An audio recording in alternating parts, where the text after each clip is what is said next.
Somewhere in the depths of the desert, there was a strong explosion. The mysterious sword was shrouded in radiance. The youth who was next to the sword was in shock. The stranger turned to him. The youth's face was filled with emotion. The stranger asked if the young man considered himself worthy. The young man thought about it. He closed his eyes. The youth's body was covered in magical dust. He thought of the voice that had guided him to his destiny. The youth extended his hand towards the sword. He realized that this voice turned out to be a holy sword that appeared in front of him and said, placing his hand on the holy weapon, his body was covered in a magical aura. The stranger asked Leon if he was right. The entire area was covered in bright light. The plot takes us into our own world. The kingdom's flag fluttered smoothly in the wind. The guys were fighting with wooden swords. The people standing nearby were watching them. The guy knocked the sword out of Leon's hands, who was taken aback. His sword fell to the ground. Distressed, Leon took hold of his injured hand. He asked the guy to take it seriously. Leon asked if the guy thought it was okay not to fight him at all. He smiled and put the sword on his shoulder. He stated that this was not the case. He pointed out that there wasn't a single person in this Imperial Academy who would challenge him other than Leon.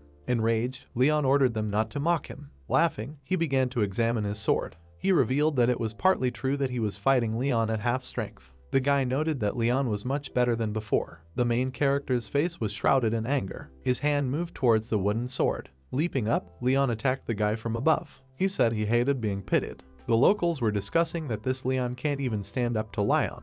They were watching Leon's next attempt to strike at Leon. The resident believed that the battle was delayed. The stranger reported on a rumor in which Leon destroyed his opponents with a single blow. The resident suggested that the guys compete because of the same names. The main character's face was full of seriousness. A resident of the city thought that Leon liked it. A smile spread across his face. The citizen noted that though their names sound the same, but they are written differently. The sun was shining brightly outside. Leon was upset that he had lost again. The defeated protagonist was sitting in front of a stone fence. Leon leaned back and sighed. He thought about how it had been 3 years since Leon had been transferred here. The main character was angry. He believed that he would never surpass him even if he trained hard. A silhouette of Leon appeared in his mind. Leon thought that even though their names were pronounced the same, he was completely different from him. The girl's attention was focused on Leon. The main character thought that Leon's mannerisms, looks, and personality were similar to the hero from fairy tales. Leon's face was confused. Leon said that he would be lying if he said that Leon is a normal guy. The main character thought that Leon definitely did not belong here because he should go to the elite class. Leon didn't know what Leon was doing here at all. He suggested that Leon likes to show everyone how strong he is. Leon held out his hand to Leon, who was sitting in the shade.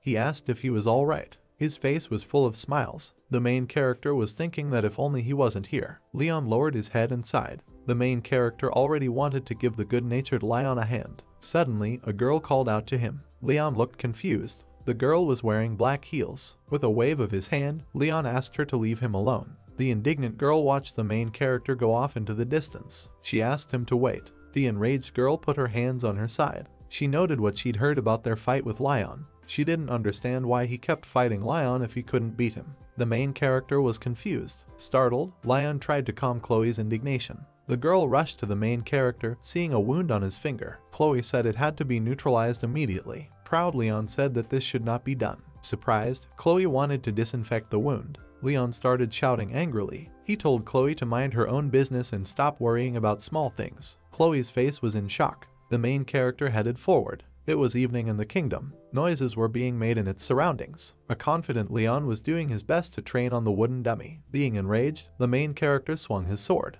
He thought about what it would be like if he had blonde hair and a family that could support him. The main character believed that Leon had a clear talent. Leon's face was full of worry. He was wondering what would happen if he was of noble blood. Leon's sword was shattered into splinters after hitting the wooden dummy. The main character froze in anticipation of further actions. He knew that after all, he didn't have any of these things. His gaze was fixed on the broken sword. Lino stared thoughtfully at the light that came from the palace windows. The main character believed that in this world there are too many peaks and obstacles, where one desire and effort cannot overcome the mountain. Leon remembered that today was Leon's birthday. Happy guests enjoyed the birthday celebration of the birthday boy. The main character was sure that a grand party should be held for the pride of the Imperial Academy. Leon tossed the rest of the broken sword onto the floor. After calming down, he lay down under a tree. Leon supposed he would try again tomorrow. He watched the night sky thoughtfully. Leon noted that he had lost 3 whole years of his life here. The main character thought that he had again wasted 1 day in vain. Enraged, Leon began to spin from side to side. There were tears in his eyes. He didn't understand why he still hadn't given up. Leon thought it was all settled in the first place. The main character wondered how he could become stronger. Leaning on his hands, he stared at the moon. Leon turned to God. He didn't know why he was doing this. The main character asked if his efforts were not enough. He couldn't understand why he had to live like this. Leon pointed his hands at the moon. A blush appeared on his cheeks. Leon didn't think anyone would answer him. Suddenly, a bright glow appeared, the glare of which was reflected on the ground. His gaze was focused on a certain magic ball that was heading in his direction. In his hands, Leon held a glass of alcohol. Chloe asked him if he'd seen Leon. He reported that he had not seen him. Surprised, Chloe put her hands on her side. She noted that no one had seen him in the dorm either. Chloe was sure that he would come to the party. She put a finger to her chin, thinking. She didn't know where he could have gone. Startled, Leon noticed that Chloe was with him now. Chloe said she had to find him. Surprised, Leon raised a hand in Chloe's direction as she ran away. A man was standing behind him, holding a glass of alcohol. He called Leon Your Majesty. The man assumed that Leon had just been rejected.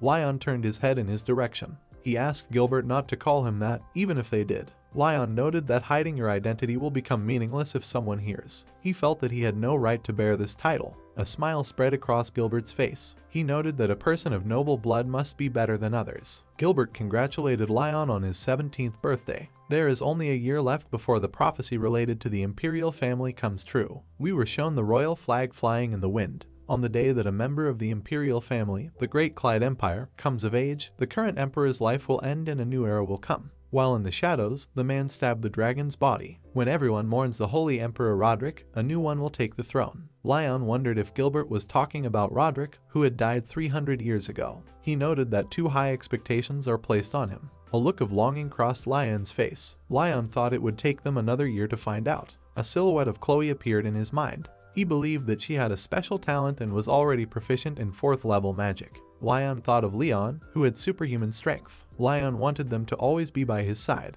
Gilbert raised his glass to his mouth, lost in thought.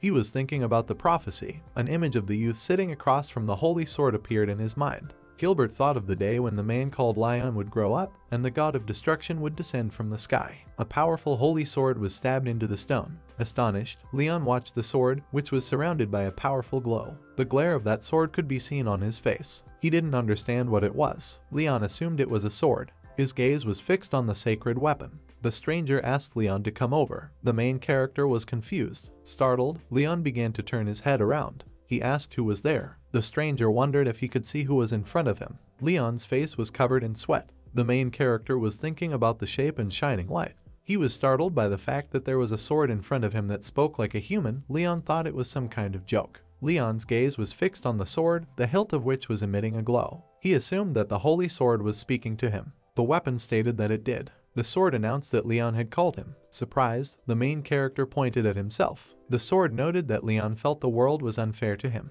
A memory of Leon being surrounded by a crowd of happy people popped up in Leon's mind. He thought back to when he broke his sword while holding a piece of it in his hands. The sword said that someone gets everything, and someone should grow through their perseverance. The main character was thinking about Leon, who was standing next to Chloe. Holy Sword pointed out that even that didn't affect the balance in any way. Leon's face was in shock. Mech stated that those who don't put in the effort don't have the right to blame their lives. The sacred weapon was wrapped in a magical aura. Mech added that only those who really worked hard deserve it. He noted that Leon, who complained about his life to the Lord, is too presumptuous. The main character was confused. Holy Sword asked if Leon deserved it. Leon closed his eyes in thought. With all his strength, he clenched his fist. A look of confidence crossed his face. Leon, who was shouting, put his hand to his heart. The main character said that he deserves it. The sacred weapon began to shine even brighter. The sword ordered Leon to take it. He noted that he would give Leon a chance to prove to everyone that he is not a weakling. The main character went down to the place where the sacred weapon was located. Leon thought that the stranger wanted him to take the holy sword for himself. Leon didn't know if he could even take it. A memory popped up in his mind with Leon reaching out his hand. The main character believed that his life was very unfair. He thought of walking away into the distance while Chloe watched him in shock. The main character reflected on the fact that every day he trained for wear and tear. A memory of grueling training sessions popped up in his mind. Leon headed towards the sacred weapon. A powerful glow radiated from its hilt. Leon's gaze was full of seriousness. The main character declared that he was not a coward. Standing in front of the sacred weapon, Leon watched the mysterious dust that appeared around him. He said that he tried to prove it to all of them on his own. Leon noted that this reality was too cruel, and then he tried to destroy it. The main character clenched his hands into a fist. Leon noted that he is not going to turn all his works into garbage and throw them in nowhere. Sacred Weapon asked, then why is Leon standing right in front of him now? Taken aback, Leon raised his fist, saying that the sword itself asked if he deserved it. He said that he wants to prove the significance of his determination and efforts. A smile appeared on Leon's face. He believed that everyone should have equal opportunities. The hilt of the sword was covered in a glow. Turning around, Leon started walking in the other direction, noting that if the holy weapon didn't care. The sword noted that this was the case. Surprised, the main character turned in his direction. Due to the bright glow, Leon brought his hand up to his face. The sword stated that Leon had proven his integrity. He asked to be picked up, calling Leon a warrior. On Leon's face, glints of light that came from the sacred weapon could be seen. The startled protagonist asked him again. He was amazed that the sword would trust him so easily. The sacred weapon stated that it was his will, not trust. Almost completely, the sword was covered in white light. The sacred weapon reported that a heart that wasn't broken by fate wasn't born from a prominent bloodline. A look of shock appeared on the protagonist's face. The sword spoke of a desire to prove one's beliefs that did not crave fame or riches. The sacred weapon declared that Leon is someone who is worthy of being a warrior. He asked Leon to pick it up. The entire area around them was illuminated by a strong light. Sword pointed out that this was a reward that Leon deserved. He said that he has one opportunity to prove his strength and will to everyone. The main character froze in anticipation. With complete confidence, Leon placed his hand on the sacred weapon. The sword announced its name. Its name was Elcid. Leon's body was enveloped by the power of the sword he had just taken out of the stone. It is said to be the sword of the Holy Emperor Rodrigo Caldias el Vivar. He noted that he is a sword that directs light into a new era. A glow appeared in the protagonist's eye. Elcid asked Leon to defeat evil with him. With a smirk on his face, the guy asked if it was his. He was talking about the combination of war and the holy sword, and the boy thought it was a funny combination. Closing his eyes, the boy spread his hands. "You're asking me why I broke the prophecy," he continued. The guy noted that the name of the main character also means lion. The guy stated that just because it was a prophecy passed down to the Clyde imperial family, it didn't say that it was a family member that was being discussed in the first place. He wondered if that was true. Thinking about it, the guy brought his palms together. He noted that Lion does not meet their requirements at all. The guy said that despite the strength and talent, as well as the fate of Lion, he failed to awaken his will. Also, seeing how you find fault with him, you must have liked Leon. "What is it?" he asked. Choking back a laugh, the boy put his hand to his mouth. The guy noted that such people are now a rarity in their world. With a smile on his face, he closed his eyes. "He asked me not to worry." He wondered if he had used the legacy, something would have changed. He thought it was time to pay off his debt slowly. The boy's gaze was directed at the stranger. He asked him to watch him from the heavens. The guy asked if it was his job. Leon woke up and opened his eyes. The main character was in his bed. He was surprised that it was a dream. Disappointed, Leon got out of bed. His gaze was fixed on the sacred weapon. Surprised, Leon began to rub his face assiduously. He realized that it wasn't a dream. Elcid informed him that this was his last chance to become stronger. The main character froze in shock. Elcid pointed out that Leon didn't want to think that if he used it, he would get better in an instant. The sword was wrapped in a magical glow. He said that Leon will have to endure the tests that he will receive personally from him. A soul was emanating from the sacred weapon. Elcid pointed out that those who have great power must live a terrible life. His gaze was directed at the startled Leon. A memory of Chloe and Lion popped up in the protagonist's mind. Elcid said that he might have to sacrifice the woman he loves or the friends he trusts very much. He stated that Leon chose this thorny path himself in order to become special among these people. Thinking about it, Leon noted that this is not a thorny path. A smile appeared on the protagonist's face. He thought this was his chance. Elcid was surprised by his words. Closing his eyes, he said that Leon was right. Leon leaned on his hands and listened intently to Elcid. The sacred weapon declared that now, his journey would begin.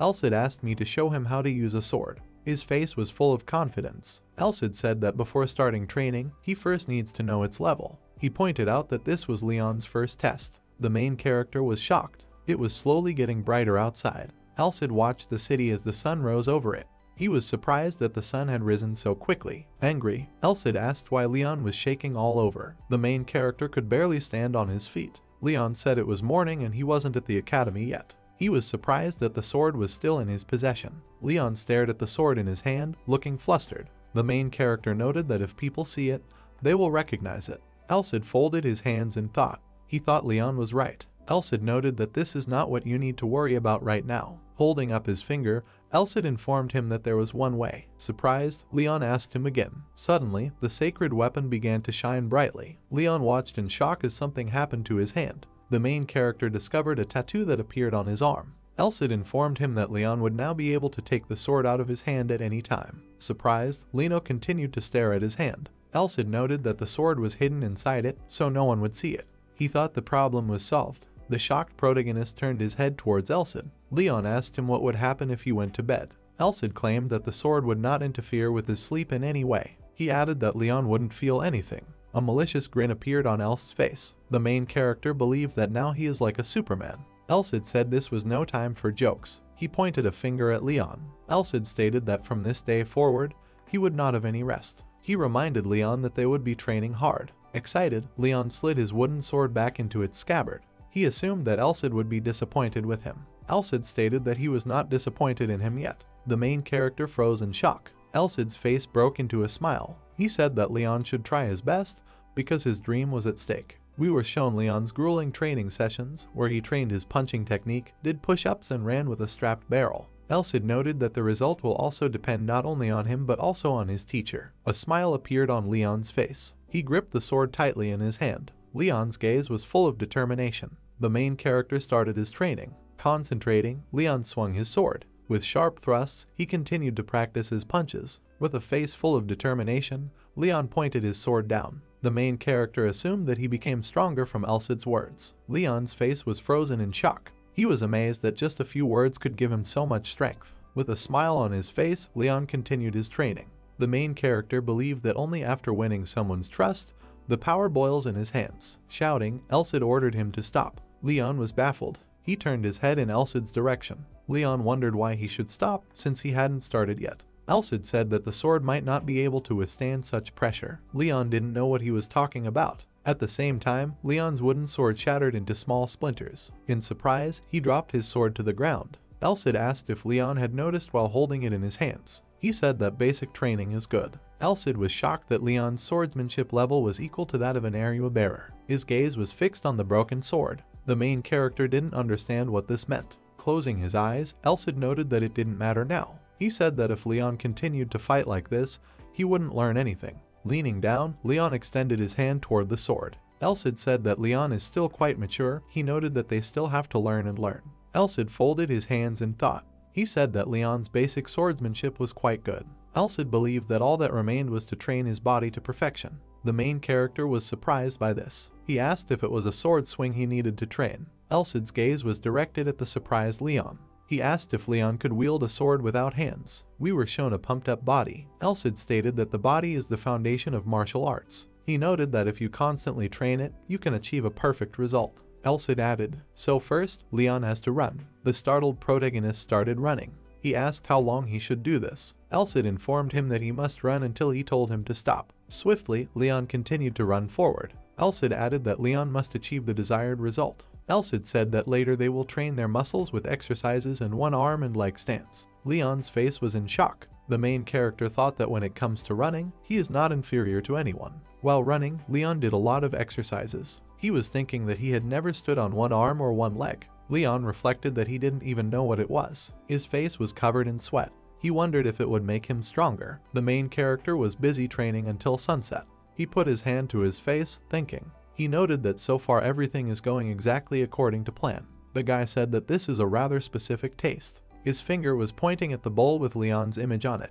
The guy was talking about an old saying in the East. He said that Leon himself is an empty cup. The guy believed that it was enough just to fill an empty bowl and give him all the basics of swordsmanship and sword fighting techniques. A silhouette of a strong warrior appeared in his mind. The guy thought that then Leon would become something like a master of the sword. He noted that he could not yet allow his successor, who was born 300 years later, to become only a master. A mysterious silhouette of a stranger stood on the face of the defeated dragon. The guy thought Leon should bring the Demon King to his knees. The stranger raised his sword above his head. He didn't know how strong the Demon King was. The guy guessed that it was roughly equal to half of his strength. Smiling, he pointed his finger forward. Hey, why are you so quick? What is it?" the happy guy asked. He noted that they have already made a decision, so we can only wait. The guy said that the gates of hell will definitely open for Leon.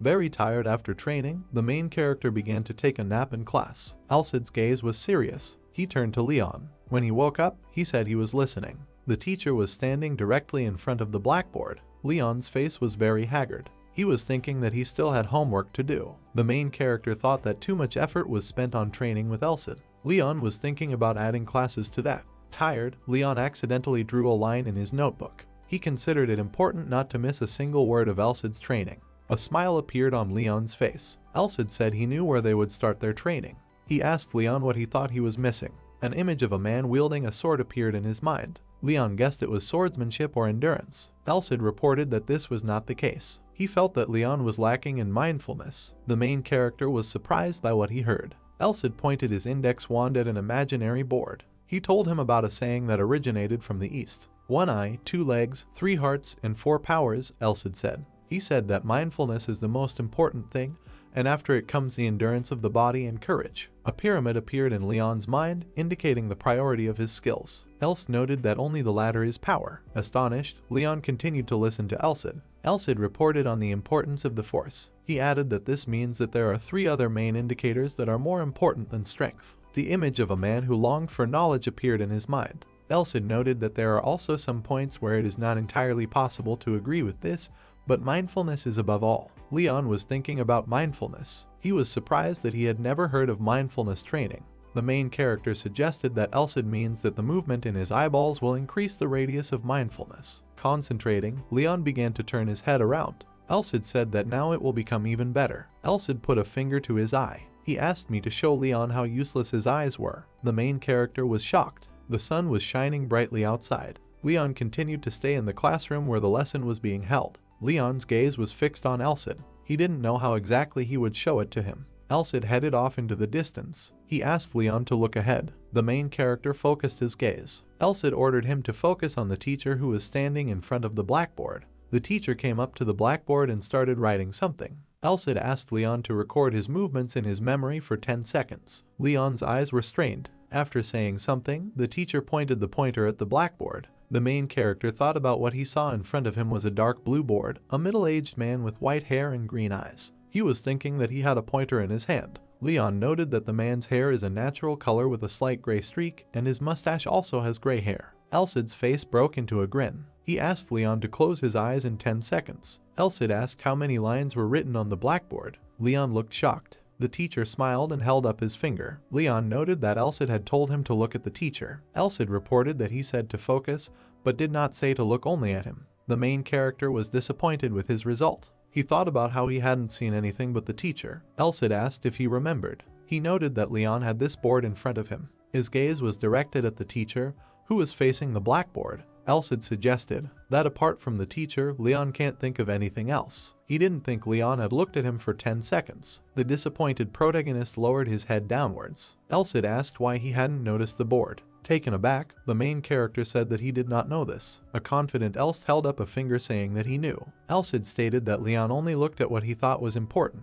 The main character was confused. We were shown the capabilities of the human eye. Elsid pointed out that the eye is a much more wasteful organ than Leon thinks. He said that few people use the full review at all, referring to unnecessary information. Elsid said that Leon should concentrate on the whole field of vision. The main character focused his gaze. Elsid asked to capture everything he sees, the full picture. Leon turned his attention to everything around him. Elsid noted that he needed to relax his eyes, then he would realize how wide he could look. Leon noticed areas that he hadn't noticed before. Elsid noted that he only had 10 seconds to memorize all of this. The main character strained his eyes as hard as he could. Leon thought that sounded absurd. He didn't think that the training of the Holy Sword would be so difficult. Leon knew there was no turning back now. Elsid asked me to turn my attention to the top of the board. He said he was giving Leon 10 seconds. The protagonist's eyes were focused on the top of the board. Surprised, Chloe turned her gaze to Leon. She was shocked by what she saw. Outside, the sun was slowly sinking into the sunset.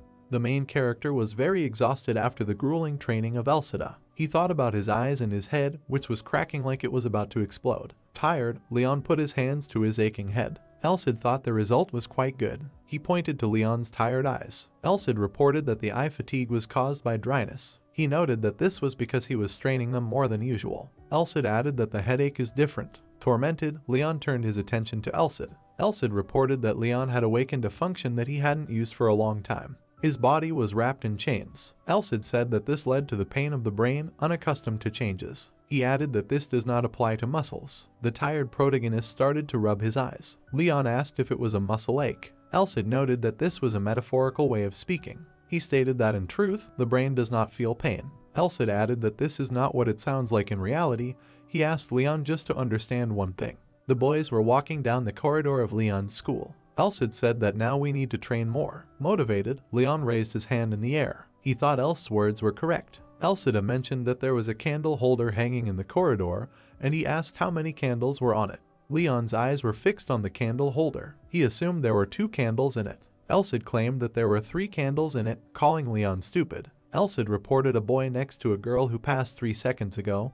He asked if he was wearing glasses or not. Leon's gaze was fixed on this boy. The main character suggested that this is so. Elsid asked if he was wearing a tie. Leon was taken aback by his words. Lights were on in the windows of the house. Elsid asked if the light in the 12th window was on. The main character suggested that it seemed so. Elsid wondered if he remembered. An excited Leon stated that it was turned on. Smoke was slowly coming out of the chimney of the house. We were shown the door that led to Leon's room. Els stated that it was turned off. The exhausted protagonist put his hands to his head. He said he wanted to sleep. Leon's eyes were watering from the exertion. Elsid noted that it was not bad for the first time. He said that if Leon trains constantly, he will develop a habit. The main character was lying in his bed. He asked if Elsid would give him a break if he asked. Elsid said he wouldn't give it to me. Tired, Leon asked how much longer he would have to suffer like this. The main character noted that it's been a long time since he felt so weak as today. With confidence on his face, Elsid folded his hands. He said that getting used to it means adapting to something new. Elsid reported that there was a limit to all their training. The exhausted protagonist put his hand on his head. Elsid pointed out that repeated training also has its advantages, but the biggest problem is that Leon's body can show false results. The protagonist wondered if his body could lie to him. Continuing his story, Elsid spread out his hands. He said that then it will mean that he is used to such training. Elsid believed that this was why Leon needed to train in several ways alternately. A memory of his physical training session popped up in Leon's mind. He talked about jumping or standing on one leg. The main character asked if this was the same reason why Elsid said to train the body. Elsid reported that this was so. His gaze was directed at Leon. He said that he needed to learn about its weaknesses. The main character continued to listen to Elsid. Elsid noted that people, regardless of how much they train and how they live, their bones and muscles, the nervous system, develop differently for everyone. We were shown a man who catches fish and a guy who was looking for a wolf in a flock of sheep. Elsid said that this was the reason why he came up with 3 main criteria: the sailor's sense of balance, the hunter's sense of government, and the shepherd's superior eyesight. The main character thought that he understood his words. Leon's face was full of thoughts. He believed that the basics of learning were to use strengths and compensate for weaknesses. Leon thought that this was what Elsid was driving at. Elsid noted that Leon's strong stats were endurance and intense training, which was the foundation of swordsmanship. Elsid said that other skills were also needed. A memory of Leon's sword training popped up in his mind. Elsid noted that the weaknesses were the form, frozen during the repetition of the same thing. He added that to put it simply, it is the lack of physical and mental flexibility of aura fencing. Surprised, the protagonist got up from the bed. He was amazed that his weaknesses were flexibility and aura swordsmanship. With a smirk on his face, Elsid folded his hands. He said that after all, swordsmanship is a way of handling a sword. A silhouette of a guy practicing with a weapon appeared in his mind. Elsid stated that if Leon can safely apply basic skills depending on the situation, then it is fencing. He noted that the sword itself is also incredibly strong, but that's a theory. A smile appeared on the protagonist's face. Elsid leaned against Leon's forehead. He asked if she could teach him all the basics of battle. At his words, Leon was taken aback. He said he didn't think so. Elsid's eyes grew serious. He assumed that the guy named Leon had used the aura skill to defeat him. A memory of the battle with Leon popped up in Leon's mind. Elsid reported that it is impossible to use it correctly without special training. He didn't think Leon was a simple guy to use him. A silhouette of Leon standing with a wooden sword appeared in his mind. Elsid mentioned that he would teach him aura skills after he graduated from the academy. Elsid asked Leon to focus on his training. The main character remembered Leon holding out his hand. Elsid asked if Leon would like to defeat him as soon as possible. Motivated, Leon clenched his fist, saying, "That's right." He added that he was eager to do so. Closing his eyes, Elsid sighed. He said that this is still not enough. Leon didn't know what that meant. A memory of his teacher appeared in his mind. Elsid noted that if Leon constantly trains, he will get used to it. He said that today the main character has completed an internship, and as soon as he learns to see more extensively, Elsid said that at this rate, they will pass the entire training course. His face was full of confidence. After Elsid's words, Leon was filled with doubts. He was thinking about how bad he was feeling. Closing his eyes, Elsid continued his speech. The main character asked about the next training sessions. Elsid noted that it was better for him not to know about them now. He added that if Leon dares to cheat, a malicious grin appeared on Elsid's face. He stated that starting tomorrow, if he made mistakes, he would be punished. The main character's face was shocked. He was startled by the words about punishment. With a smirk on his face, Elsid continued to stare at the startled Leon. He noted that he didn't want to worry about nothing. Elsid said that this will be a great incentive for him to become strong as soon as possible. Thinking about it, Elsid held up a finger and said that Leon's psyche was good, but he needed strength in spite of himself, so he decided to push him a little. Sweat gradually began to drip down Leon's face as he became agitated. He knew that Elsid was right. Leon didn't think it would be wise for him to make another mistake tomorrow. The chief thought that if this honey is really effective, then he will not mind such punishments. His expression was full of uncertainty. He believed that by doing so, he would be able to raise his power level. After being motivated, Leon turned his head in Elsid's direction and held up a finger. Elsid asked him what he thought about trying it out. Leon said he was in business. A powerful aura filled his body. Due to this, he started to cry out in pain. After trying to control his aura, Leon collapsed into his bed. Elsid was amazed that he lasted 5 seconds. He said it was the first time he had done this, so he couldn't control the force. Leon's entire body was covered in soot. Elsid noted that the next time will be weaker. A smile appeared on his face. He said that every time Leon tried, his strength would increase, so he should try hard. Elsid stated that they will start new training sessions starting tomorrow. Startled, Leon clutched at the sheet on his bed. He was amazed that it was just an attempt. The sun began to rise smoothly over the city. The main character started his training. Leon started to train his vision concentration again. After that, he started strength training. On the roof of the house, he watched a small flock of pigeons. Elsid asked him how many pigeons were sitting on the roof of the dorm. The main character reported that there were 10 of them. Elsid asked him which pigeon came first. Leon noted that the first was the 6th. Elsid asked how many pigeons were sitting on the window. Leon put a hand to his head, lost in thought. The main character noted that only one crow was sitting and there were no pigeons there. A smile appeared on his face. Elsid noted that Leon's result was not bad because he began to focus his attention. He praised Leon for his efforts. Elsid was glad that this moment had finally arrived.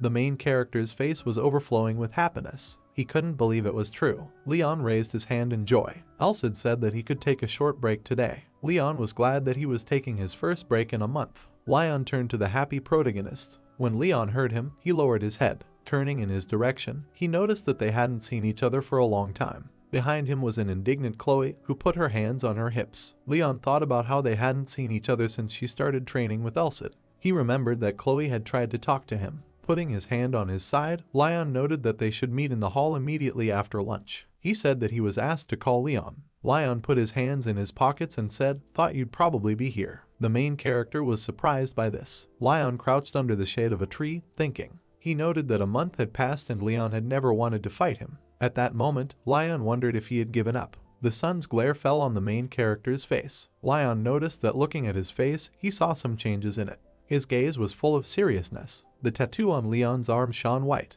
He asked Leon if he was serious. Leon smiled and said it was true. Images of people who refused to fight him sprang up in his mind. Leon said that the faces of people who think they can't beat him are very different from Leon's. A faint smile appeared on the main character's face. Leaning over to Leon, he declared that he was good. Leon asked if that was the only reason he came here. He noted that if this is all, then let him leave. The shadow of the tree fell across Leon's face. Smiling, he noticed that Leon was as cold as ever. Leon said he hadn't asked for such a thing in a long time. He asked Leon to talk to him again. Leon leaned in and asked him who he thought he was. Leon noted that he was only asking for 10 minutes. Leon scratched his head in thought. After making his decision, he sat down next to Leon. The children watched the clouds moving slowly across the sky. Leon asked if he had heard about the rumor that he wasn't a commoner. Leon turned his head in his direction, lost in thought. A grin spread across his face. As he continued, he raised his hand. Leon asked if he needed to lie. He didn't think it was like Leon was hiding it. After that, Leon wondered if he was expecting special treatment. Leon said that wasn't what he meant. His face was full of seriousness. He said that he was no longer a newcomer to the academy, and quite seriously in his words. Leon noted that he was hiding his identity. The main character was confused. Leon smiled and told him not to worry about it. Lion asked him if he understood that he only accepted the challenge because he was a student at the academy. Memories of training fights with Leon popped up in his mind. The main character noted that he understands this. He understood the logic of what if Lion wasn't paying attention. In his mind's eye, an image of Lion surrounded by a crowd of academy students appeared. The main character believed that Lion could just contact him and not attract too much attention. He suggested that this would be the right and favorable decision for him. At that moment, Leon became alert. He thought that as the winner of Lion, he was loyal to it. Leon thought that unlike him, he wanted to. Due to the wind, Lion's hair started to flutter. He said that this time is now over. The main character was taken aback by his words. Outraged, Leon asked why. Excited, Lion said he wasn't going to stop there. Getting to his feet, Lion offered him one last fight. He noted that they will fight with swords and not on wooden sticks. Leon looked surprised. Turning his gaze on him, Lion declared that if he won, he would become his vassal. From the experience, drops of sweat began to appear on the main character's face. He was amazed that Lion would challenge him. Leon pointed out that it looked like a gamble. The sun was shining brightly in the sky. The main character asked where there was a guarantee that he would keep his promise. He pointed out that it wasn't a magic contract, but just a verbal contract. Lion stated that if there was another person in front of him, this would be the case. He reported that the person in front of him had pride and honor. Lion doubted that he would be able to leave just like that. Surprised, the protagonist raised his hand. He asked if Lion had insulted him or given him a compliment. Lion stated that he believes in Leon's words. The main character was moved by his words. Lion said that despite everything, he will be on his side. A smile appeared on Leon's face. He asked him again about how if he lost, he would become his vassal. Lion reported that this was the case. Leon smiled with all his might and pointed a finger at himself. After that, the main character asked what would happen if he won. Then, he froze, waiting for an answer. A small smile appeared on Lion's face. He stated that in that case, he would do whatever Leon asked without jeopardizing his family and honor. His expressions were brimming with confidence. Lion noted that he will do everything except pass on secret skills, techniques, and methods of teaching fencing. Motivated, Leon asked if he could set a date for the battle. Turning around, Lion waved his hand and said that as soon as he was ready, he could let him know. He said that he would find a place and then asked to warn him 3 days before the battle. The wind was raging, and the leaves were being gently blown away by the wind. Thinking about it, the guy spread his hands. He was glad that this moment had finally arrived. The guy was talking about Leon, who was chosen at the whim of the Holy Sword, and Prince Lion, who claimed the throne. There was a flicker of excitement on his face. He said that they would fight again. The main character's face betrayed his fear. After hearing Leon's words, Elcid was shocked by what he heard. His face was filled with emotion. He was amazed that Leon was afraid. Elcid noted that recently he was determined to win, but now he decided to give up.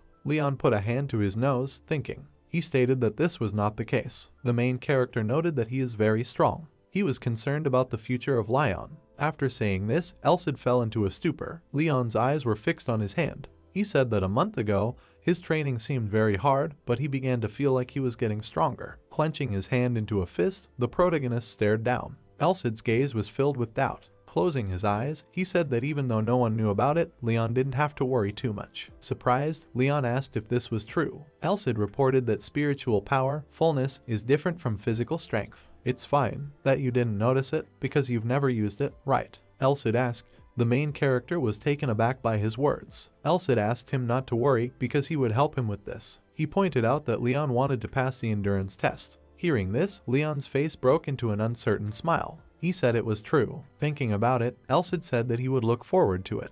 After that, Elcid spread his hands in anticipation. He was sure that something very intriguing was going to happen. A grin appeared on his face. Elcid asked if Leon was going to panic again. When the main character heard this, he was taken aback. The afternoon sun was shining brightly in the sky. The man asked everyone to rearrange themselves in order. In his hands, he held a list of private owners. The man said that those who are unable to participate due to health reasons should step aside and say their names in order to make room for other students. The main character was standing in the ranks of the participants. He was thinking about the endurance test, where he finished 9th last year because of his physical fitness. Leon noted that despite this, the children of high-ranking nobles won prizes. A memory of the winner of the endurance test popped up in his mind. Leon was thinking that in addition to Origin, they also had special stamina potions that would boost their strength stats in a matter of seconds. Nearby, Elcid asked what place Lions had taken. The main character reported that he won first place. The sacred weapon's gaze was directed at Lion. He noted that Lion shows that he trained very hard.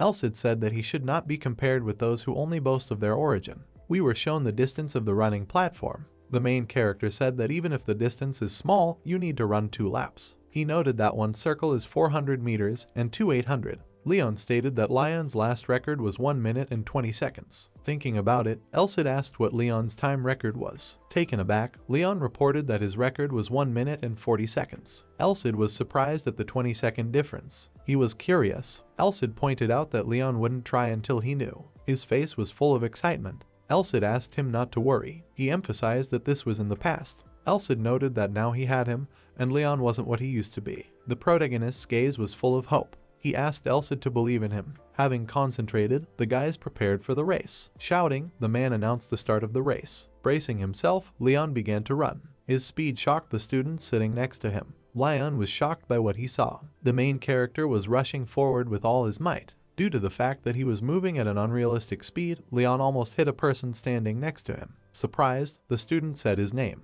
The man announced Leon's result, which was 1 minute 29 seconds. Leon's face was in shock. Taken aback, the man approached the tired Leon. He asked if he had taught him how to use the aura. The main character noted that this is not the case. Surprised, the man wondered if he could check it out. Reaching out a hand in his direction, Leon agreed with him. The man started checking the main character for the presence of aura. The main character was shocked by the way they test the use of aura. He knew that if they recognized and sensed the aura, the contestant would be immediately disqualified. When he finished checking, the man said that Leon really didn't use aura. He was extremely surprised by its changes in a month. The man asked how Leon had trained. Embarrassed, the main character put his hand to his head. He said that he only trained the basics. Leon assumed that the man had noticed an increase in his stats. The man stared thoughtfully at the documents. He noted that Leon's training was intense. The man was shocked that the main character managed to become so strong in such a short period of time. He didn't think it mattered so much now. The student's eyes were focused on the confused Leon.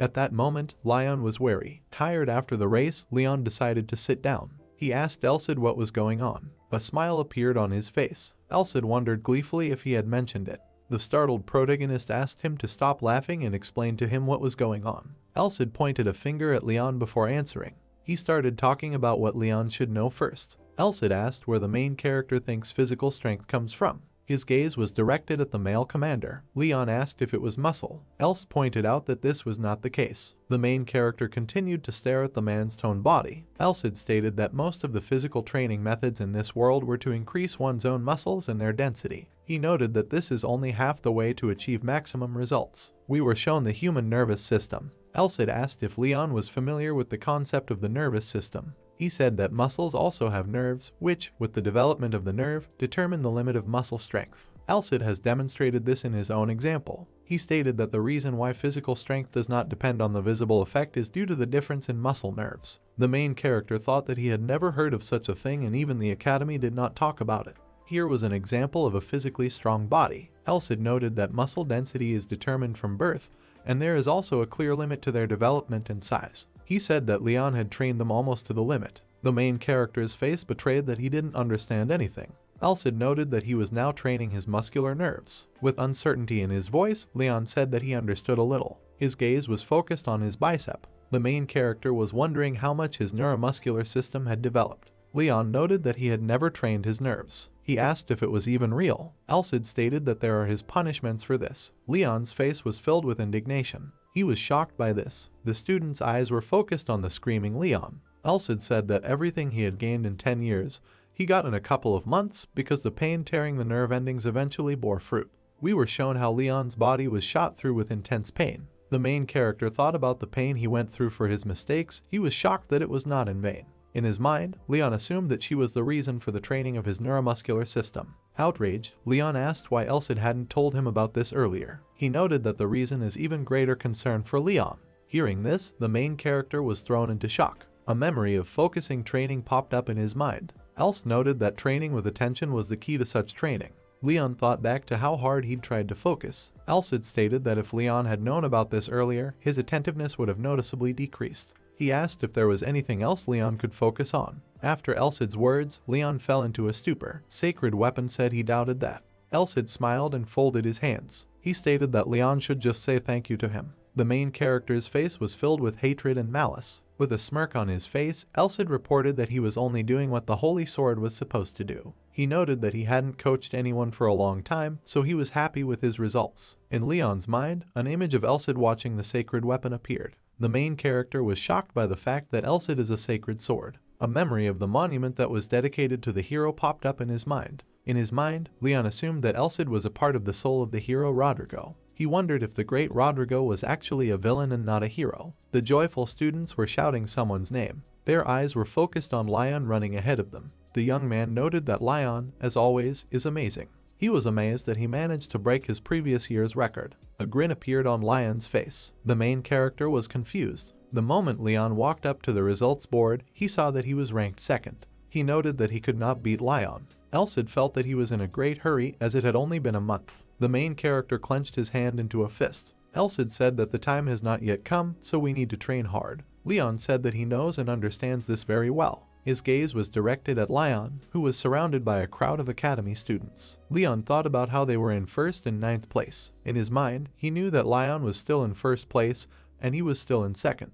After getting motivated, Leon clenched his fist. He believed that all was not lost yet and he would definitely win. The stars in the night sky were not obscured by clouds. While resting, Leon put his hands under his head. He asked Elsid what kind of training session he was going to have tomorrow. Thinking about it, Elsid asked him to wait. He noted that they had almost perfected their attentiveness. Putting a finger to his chin, Elsid said that now we need to take care of our physical abilities. He believed that they needed to put this into practice. The main character thought it was even more difficult. Elsid said that was why he was asking Leon to take his time. At that moment, he was surprised by his words. Interested, Leon turned his gaze in Elsid's direction. The main character asked if he could teach him swordsmanship. Elsid said it was too early to think about that. The sacred weapon stated that Leon needed to learn how to use aura first. An image of Leon appeared in his mind, his body shrouded in an aura. Elsid noted that it is enough to apply basic skills to reach a certain level. Focusing, the protagonist continued to listen to him. Elf stated that martial arts without the use of aura are just movements. He noted that at first glance it seems complicated,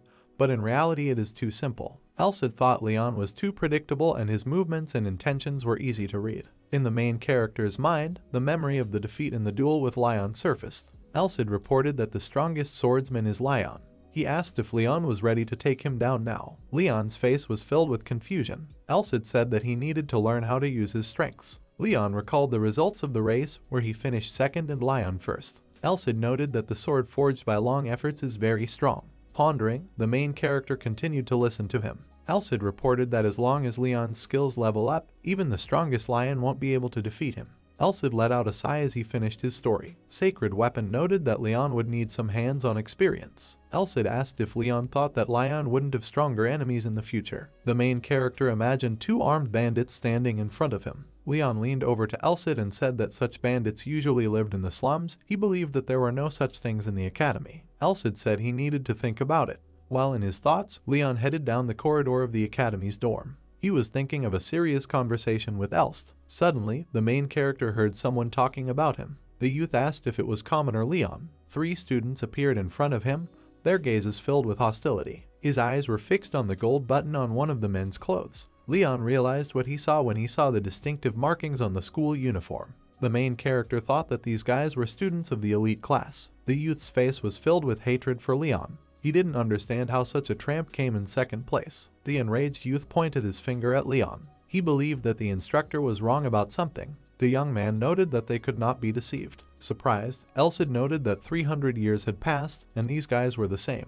With a smile on his face, Leon spread his hands. He said that if they are not satisfied with the leaderboard, they can go to the curator. Because of this, the main character started laughing hard, pointing his finger at the enraged elite disciples. The youth asked how such a commoner dared to be impertinent to them. The startled students of the academy watched the entire situation. The elite students didn't know how Leon managed to cheat. They thought it was strange that Leon, who was ranked 9th, had suddenly moved up to 2nd. Interested students assumed that he had only just reached his true potential. The guy asked what kind of family Leon was from. The bewildered protagonist felt that there was no point in arguing with them. Leon was pretty sure he didn't need to mess with them right now. In his mind's eye, he imagined them towering over him. Leon thought they were just annoying bruises who wanted to show their power. When they reached the landing, the stranger asked them to calm down. Holding up a finger, he said they were making too much noise. The stranger began to walk slowly down the stairs. He noted that even if Leon is a commoner, absolutely all students in this academy are equal.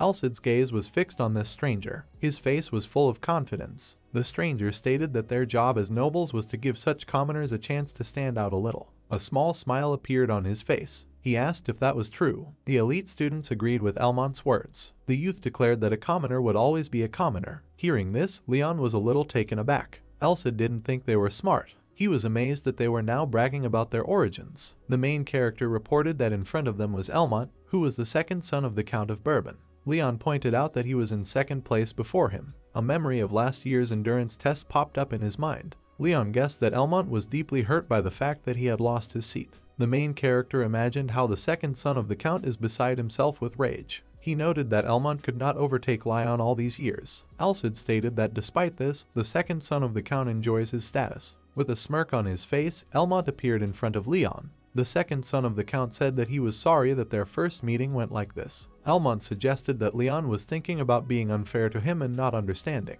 The Count's second son will extend his hand to Leon. The Count's second son said that if he agreed, he could follow his advice. The protagonist's gaze was directed at Elmont's hand. Leon lowered his head in thought. He said he wanted to hear it first. The elite disciples were shocked by Leon's audacity. Elmont's face was full of seriousness. He suggested that Leon go through individual competitions one-on-one under the supervision of an instructor. After saying that, Leon became alert. He didn't understand what the Count's second son was talking about at all. His face was covered in beads of sweat. While thinking about this, the protagonist clenched his fists. He thought that the offer itself was tempting, but it was clearly an unfair accusation against him. His gaze was directed towards the mocking elite disciples. According to Elmont, the fact that I didn't use aura means, Leon continued to think. The main character believed that they themselves wanted to use the aura. Closing his eyes, Leon continued to think about the situation. He knew that if he ignored it now, everyone would think he was a cheater who decided to run away with his tail between his legs. There were elite students standing around him, bursting with laughter. The main character suggested that if he accepts the offer, then Elmont will want to somehow harm him.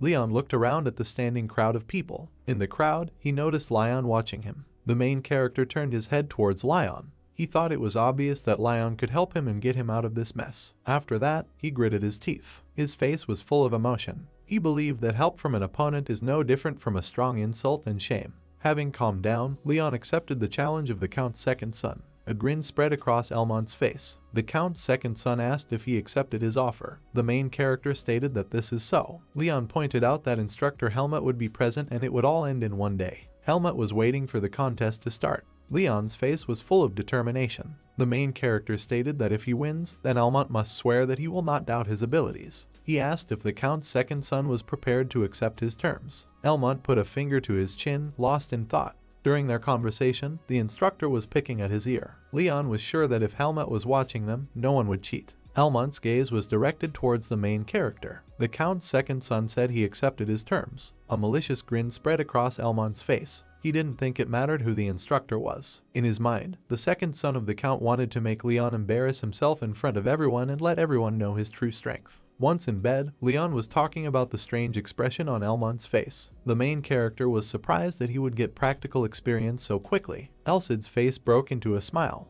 He thought it was just luck. Holy Weapon put his hands on his side and thought. Leon asked Elcid if he could win. Leon said that he doesn't know how to fight an opponent who uses aura. After hearing this, Elcid was confused. Suddenly, the sacred weapon was inspired. He asked if he could actually show Leon this. The excited protagonist put his finger to his palm. He asked what exactly Elcid wanted to show him. Confident Elcid said that this is the easiest way. A magic screen appeared in front of Leon's face. This screen displayed his stats. While reading all this, the main character didn't understand what it was. Leon's gaze was directed at Elcid, who was standing next to him. The sacred weapon reported that this was his current level. Elcid noted that there are also Elmont's abilities. After his words, Leon began to study the abilities of the second son of the Count. Elcid said that all this was written by him, although not quite objectively. Leon asked why Elmont was so weak. Sacred Weapon stated that if this is the second son of an Earl, it's not uncommon for them to use potions. An image of Elmont resorting to various potions appeared in Leon's mind. The main character thought that Elmont developed his strength through hard training. Putting his hands on his side, Elcid informed that if Leon took a lot of the potion but couldn't digest it, it would just become a nutrient for him. Sacred Weapon noted that even the intense training was nothing compared to his. Elcid reported a physical ability that can be increased without using aura. It's rank 99. He stated that this is the limit. We were shown that E99 for the body is the maximum. Elsid pointed out that with his help, Leon would be able to jump over this wall by his own efforts. Leon's mind was filled with memories of intense training sessions where he ran with various elements of exercise, pulled weights, and took second place in an endurance test. Elsid spread his hands as he continued his story. He noted that even without the aura, Leon would be strong and thus he would be able to respond to them in full. The sacred weapon's gaze was directed at Leon. Thinking about it, the main character put his hand to his chin. He supposed he shouldn't worry about his physical abilities right now. Thought Leon agreed with him. Elsid's gaze was full of seriousness. After that, Leon didn't doubt his actions in the slightest. He was sure that it was time to climb up, not down. The main character was filled with hatred when he thought of the Count's second son. He didn't think he could lose to someone like Elmont. Leon asked why his rank was like this. On the screen, it was written that his appearance and occupation as a hero who does not yet know how to use a sword. Elsid said it was just too early for him yet. The main character arrived at the venue of the competition. Leon walked slowly forward. His eyes were fixed on Helmut. The instructor said that he had come. Helmut had a smile on his face. Leon's face was full of confidence. He was thinking that a lot had changed in a month. Closing his eyes, the instructor informed him that if Leon tried to do something reckless, he would have to stop him. Helmut didn't think he was like that. The instructor asked if he was right. The main character was taken aback by his words. He wasn't sure he understood Helmut. Moving forward, the instructor waved his hand. Helmut asked Leon to think with his head. The instructor pointed out that he was leaving it up to Leon. The main character was surprised by his words. A wicked smile appeared on Helmut's face. He asked Leon to show those pathetic worms who was in charge. Helmut asked if he understood. Leon's face betrayed the seriousness of his actions. The academy instructor headed to the test hall. The main character went to the entrance of the hall. His gaze was directed at the youth who had addressed him. A grin spread across his face. The young man was amazed that such a baboon was his rival. He thought Leon was too young. The main character turned to Helmut. He said he wanted to start right now. The instructor said that he could do whatever he wanted. The main character appeared before his rival. Helmut announced the contestants. The instructor said that in his presence they would fight each other for their honor. Helmut turned to Jeff Heinrich. The instructor asked him what he wanted to get out of this match. A grin spread across Jeff's face. Henry declared that Leon would have to confess his sins. The protagonist's eyes were filled with anger. After that, Helmut turned to Leon. The instructor asked him what he wanted to get out of this match. Closing his eyes, Leon said that he wanted to determine his strength and test his abilities, as well as understand the results of training. After his words, the instructor started clapping his hands. Helmut asked me to start the fight. Having prepared, the guys began their battle. Among the spectators in the stands were Leon and a surprised Chloe. Leon was amazed that even a wooden sword could cut through flesh when using aura. He thought that in this case, it would be a problem for Leon. The protagonist's gaze was directed at Jeff. Elsid asked if he could show him this guy's abilities. Leon said he was fine as it was. Leon's eyes were brimming with confidence. He didn't think it mattered how strong Jeff was because he was just Elmont's pawn. The main character was sure that there was no reason to use Elsid to defeat Jeff. Concentrating, Leon charged into the battle. Enraged, Henry attacked him. The main character was thinking that now Jeff is using a diagonal cut that cuts from the top right to the bottom left side. His gaze was focused on the attacking Heinrich. Leon put his sword to his face, thinking hard. He thought it was too obvious a trajectory that could be a ruse. The main character continued to watch as Jeff raced towards him. Leon was thinking that as long as Henry was moving, Jeff's sword was pointed at Leon's head. He didn't understand why Henry was so slow. The main character froze in anticipation of further actions. Leon dodged and threw his punch at Heinrich. Everyone present was thrown into shock.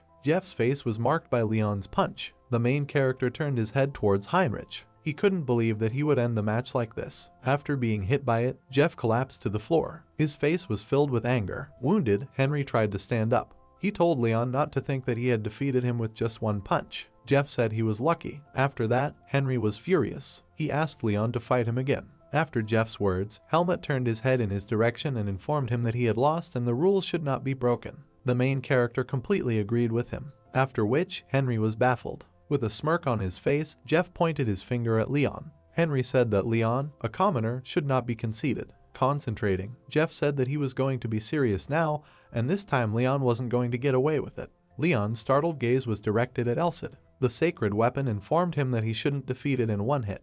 The instructor announced the start of the match. The main character's sword was held to his face. Elsid noted that this was Leon's first battle against a man with an aura. He thought it might be a great practice in combat. Elsid asked Leon to let him know if he wanted to know about his power. Leon's face was full of confidence. He agreed with Elst. Enraged, Jeff lunged at Leon. The main character blocked Henry's attack. His gaze was full of seriousness. Leon was thinking that Jeff's hands, feet, and pupil movements had become much faster. Confident, Henry continued his attacks. Leon noticed that his movements were different. Elsid's gaze was directed in Leon's direction. He said that since Leon had seen Jeff's changes, he needed to know what would happen next. The main character continued to fend off Henry's increased attacks. During one of the attacks, Jeff grazed Leon's shoulder. After being hit by it, Leon's clothes were damaged. The main character was sure that Heinrich used aura. A malicious grin spread across Jeff's face. Leon knew that even so, he had to predict his movements. Enraged, Henry ordered him to stop avoiding his attacks. Leon's entire body was covered in abrasions. Elsid said that it was not worth trying to attack him now because he did not have enough experience to change the course of the battle.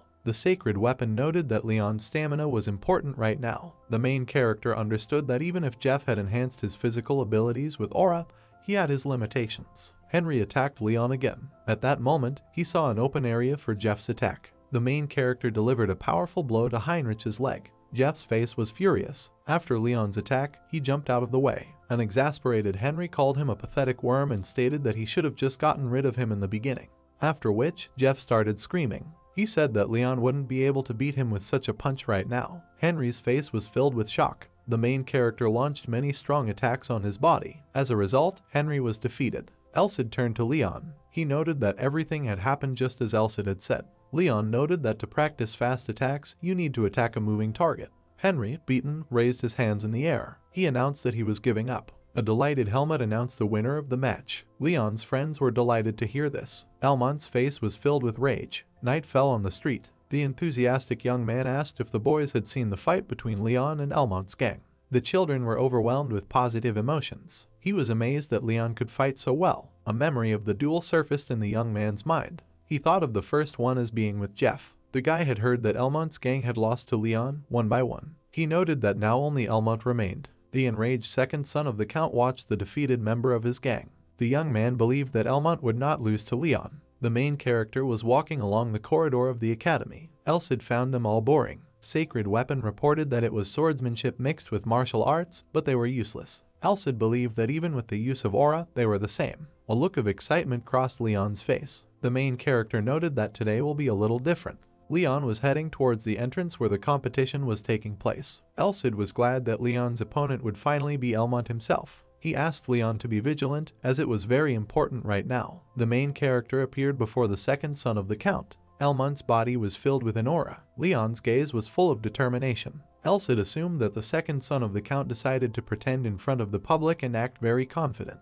Leon agreed with him. Helmut, standing between the guys, explained the rules of the match to them. The main character understood that when using aura, Elmont's physical abilities would be higher than his. Leon was thinking that the second son of the Count had been ranked second for a very long time. While studying Elmont's stats, Leon was struck by his secret swordsmanship. The main character counted. That Elmont still has it on the first level, so you don't have to worry. He thought that the unknown ability of the second son of the Count was the most suspicious of all. His gaze was directed at the enraged Elmont. He suggested that Rodrigo's method would not help here. A grin appeared on the Earl's second son's face. Elmont didn't expect it to be his turn. Closing his eyes, Leon asked if this was true. His gaze was full of confidence. The main character noted that he thought about interesting things, but here the boredom is mortal. After Leon's words, Elmont was furious. The main character believed that this was his ideal victory in front of Leon itself. Leon's friends' faces were agitated. Leon thought his physical abilities were better now, but considering Elmont's aura, they were a little lower. In his hands, Leon held a wooden sword. His gaze was focused on the concentrated Elmont. Leon believed that if the second son of the Count had a good aura around the sword, it would be dangerous to block its attacks with a wooden sword. The main character's eyes narrowed. Leon supposed he should avoid Elmont's direct attacks. Helmut announced the start of the match. Leon was shocked after Elmont landed his first punch. A cut appeared on his face. He assumed that the Count's second son had touched him with his aura. Elmont's wooden sword was pointed in Leon's direction. The main character believed that this wasn't a simple attack. Leon concentrated and prepared to attack. He was thinking that the basic speed attack was too fast. Elmont's body was filled with an aura. Even if he says I'm a commoner, is it because he's a direct descendant from the nobility? Leon kept thinking. Bracing himself, Leon placed the sword against his body. A grin appeared on the Count's second son's face. Elmont said they deserved it. He continued to laugh, pointing a finger at Leon. He stated that losing to a commoner like Leon was equal to disgrace. The Count's second son remarked that even more so to a man like Leon. Elmont stated that if he still wanted to obey him, then he was willing to forgive him. Leon's face was filled with anger. Closing his eyes, the Count's second son informed him that if Leon stood his ground, he would make him regret what he had done. The main character rushed in his direction. Startled, Elmont jumped out of the way. A cut appeared on his face from Leon's punch. The Count's second son was filled with rage. Elmont was amazed that he continued to believe in his infamous skills, yet still dared to turn up his nose in front of everyone. A small smile appeared on Leon's face. He asked the Count's second son if that was the case. Elcid was shocked by Elmont's words. Enraged, Elcid turned to Leon. A vicious grin appeared on Sacred Weapon's face. Elcid noted that the wretched worm had just blurted out that his technique was a disgrace. The main character was confused. Elcid's gaze was directed at the startled Leon. Sacred Weapons reported rumors that the rivers and mountains had changed in 10 years. Elcid noted that 300 years later, a youngster dared to insult him. He considered it unacceptable. The protagonist's face was filled with excitement. He was struck by Elmont's sinister aura. With a menacing grin on his face, the Count's second son continued to stare at Leon. Sacred Weapon asked if the main character was talking about Elmont. Taken aback, Leon said it was true. Enraged, Elcid claimed that insulting the teacher was equal to insulting all of his students. The Earl's second son still had a smirk on his face. Sacred Weapon reported that until the match was over, Elmont's teeth should be knocked out. After hearing this, the main character was confused. He was surprised that 1 or 2 teeth wouldn't be enough. Startled, Leon grabbed his sword with both hands. He believed in knocking out as many teeth as possible. Surprised, Elmont watched the mysterious aura that covered Leon's body. The Count's second son couldn't understand what kind of strange sensation he was feeling. Bracing himself, Leon charged. Concentrating, he threw a lot of punches at Elmont. The Count's second son's face was filled with anger. The shocked young man said that Elmont was moved from his place. Thinking about it, Leon said that this was not the case. Surprised, Chloe continued to watch their duel. Leon noted that the main character used his skill, but Elmont's balance was not disturbed. The duel between Leon and the Count's second son was in full swing. The main character suggested that he had overdone it, despite not having any aura. Leon's face was in shock. He believed that if that was the case, the battle would be for Leon's endurance. Elmont's face was filled with anger. He was surprised at Leon's stubbornness. The Count's second son ordered them to stop resisting him and just give up. A confident Leon declared that this was not the end. After concentrating, he realized that he didn't have enough power, so Leon decided to fill them with the Rodrigo method. The main character was counting on a skill that predicted the opponent's movements. His gaze was directed at the evasive Elmont. Leon's thoughts were related to the fact that he wanted to see the actions of the second son of the Count a little earlier. As he pondered, he drew his wooden sword back. Leon believed that if that was the case, then he was easily able to defeat him. The main character continued his assertive attacks. He knew that he needed to move even faster and wider, as well as have a full view. Leon thought that he should do this until he felt like he was in water. An image of their duel taking place underwater appeared in his mind. After numerous attacks, Leon was able to anticipate Elmont's strike. After that, the main character stepped back. He was extremely happy with what he had achieved. The Count's second son was filled with anger. He couldn't believe that Leon couldn't use aura. Helmut, who was watching the fight, thought that he still couldn't feel Leon's aura. The academy instructor was shocked that the main character was fighting on a par with Elmont. A grin appeared on the Earl's second son's face. Elmont said that he did not think to use this technique against Leon. The main character was shocked. Elmont's body was covered in a mysterious aura. Leon guessed that it was a secret skill of the Count's second son. The main character was overwhelmed with emotions. He didn't know whether to focus his attention on the punch or the speed. As Leon continued to think, he realized that O couldn't attack right now, after which he decided to focus his attention on Elmont's movements. Frantic, Elmont charged into the fray. Leon's face was covered in fine beads of sweat. He knew that he needed to dodge the second son of the Count's attack, after which Leon was still able to dodge Elmont's swift attack. The Count's second son's face was filled with confidence. Taken aback, Leona realized that the first attack was a trap. The main character was amazed that even when he dodged, Elmont landed the next blow. The second son of the Count still had the cut that Leon had left on his cheek. The main character suggested that Elmont's secret technique is fencing. He believed that it was a sword that always hit the target accurately. Leon knew that if he tried to dodge, the Count's second son would break his ribs. An image of broken ribs appeared in his mind. Leon knew that he couldn't fight with such damage. Almont's aura glinted on his face. The main character suggested that you can try to track the sword of the second son of the Count using the method. Leon knew that at this rate, Almont would defeat him. The Count's second son's wooden sword was heading towards him. Leon's body was covered in a powerful aura. The main character was sure that he could not lose to Almont, so he had to finish. With all his aura concentrated in his legs, Leon prepared to attack. After which, the main character jumped up and attacked Almont from above. The Count's shocked second son couldn't believe what he saw. Leon landed a crushing blow on Almont's shoulder, after which, he once again landed on the floor. The Count's second son's face was filled with anger. Enraged, Almont held onto his left hand. The young man assumed that Leon had broken the left arm of the Count's second son. He felt that Almont was now at a disadvantage. Lian's face was filled with emotion. He reported that the injury to Almont's arm was nothing compared to the shock of not being able to handle using a secret skill. Concentrating, Leon drew the sword behind his head. Almont knew that the time had not yet come. He believed that with both of Leon's hands intact, he would attack directly from the forehead. A silhouette of a damaged sword appeared in his mind. The second son of the Count was confident that the strength of the protagonist's sword had already reached its limit. Almont believed that if he broke Leon's sword, then the chance of winning would increase many times, even with one hand. Jumping up, the Count's enraged second son tried to attack Leon. The Count's second son claimed that he had infuriated him from the beginning, so he was finished. After parrying Almont's attack, Leon retaliated. The second son of the Count looked shocked. The main character threw a punch to Almont's face. From the force of Leon's blow, the Count's second son was defeated.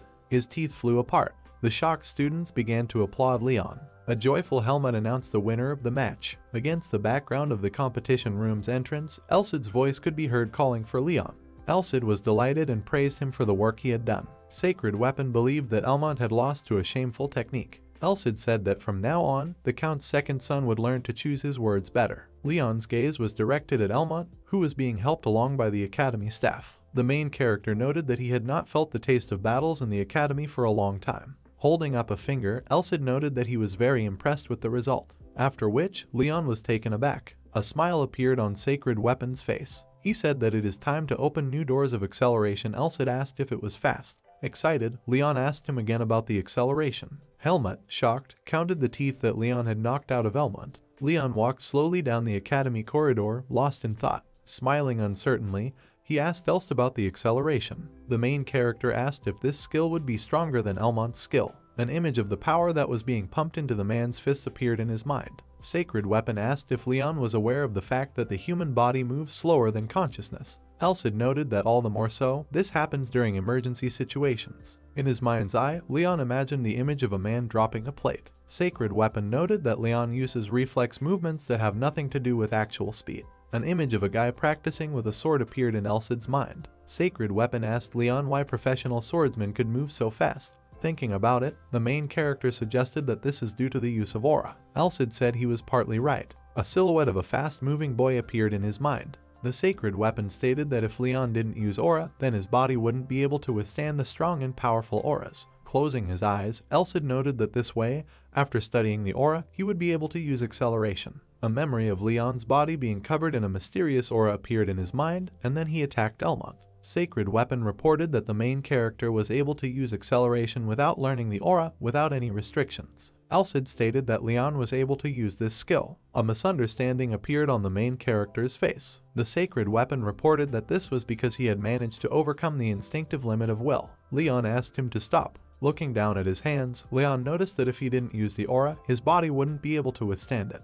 He wondered why it was intact. The main character assumed that this happened because he didn't use it fully. Elcid smiled and said it was true. He noted that if Leon had used it on his entire body instead of just his thighs, his internal organs would have leaked out.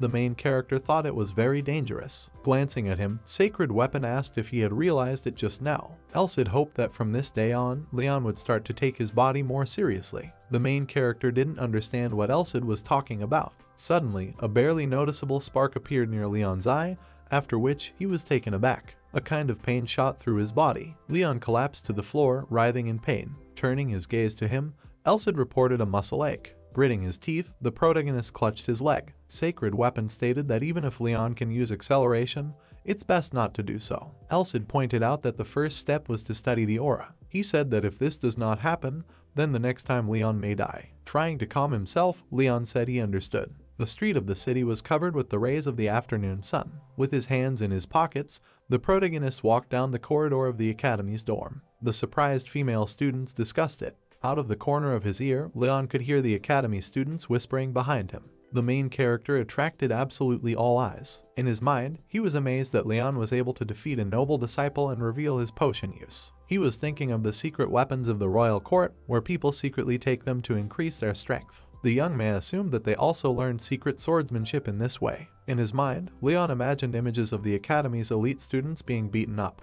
He suggested that rumors spread very quickly. Elsid was surprised at how the elite disciples were ridiculously justifying their defeat. Sacred Weapon asked if there were such nobles. Sunlight fell on the walls of the academy. The main character suggested that the pride of elite students played a role there. Elsid folded his hands in thought. He completely agreed with Leon. On his way, the main character crossed paths with Chloe. She smiled and greeted Leon. Seeing Chloe, the main character fell into a stupor. The children were sitting on a bench in the courtyard of the academy. Excited, Leon asked Chloe how she was. He assumed that her class should be an alchemy class right now. Leon asked her if she was skipping school. Closing her eyes, Chloe called him stupid. She noted that she never skipped school. Chloe reported that the alchemy teacher was sick, so their class was cancelled. Chloe wondered if she could just see Leon. A small smile appeared on her face. Leaning on the bench, she noted Leon's changes. Taken aback, the main character did not understand what was being said. Chloe claimed that he'd started avoiding her a lot lately. She asked Leon if something was wrong. Directing her gaze to the main character, Chloe noticed that he had fought with the students from the nobility. She asked him if he knew how much they were worried about him and Leon.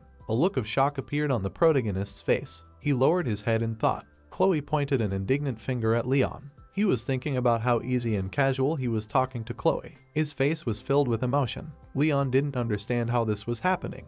After which, the main character suggested that it was her attitude. The memory of waving his hand and walking off into the distance while Chloe and Leon were watching him flashed through his mind. The main character believed that she was very caring towards him, as she considered him weak. An image of him standing in front of a wooden mannequin, holding back tears, came back to him. Leon thought about getting rid of his feelings of inferiority and becoming stronger. His gaze was fixed on the broken wooden sword. The main character thought that in the past he was very angry with his life, so he hurt himself every day. When he was near the sacred weapon, he asked if it was called Leon. Standing in front of him, he asked him to answer it. The main character asked to prove his words. Chloe closed her eyes and said that the whole school was talking about Leon. She reported on the rumor where he found the sacred sword, which is why he became so strong. Chloe's eyes glinted in the sunlight. Leon's face was shrouded in falling tears, after which Chloe was baffled. Leon's excited friend started waving her arms around. "I'm saying it's only a rumor.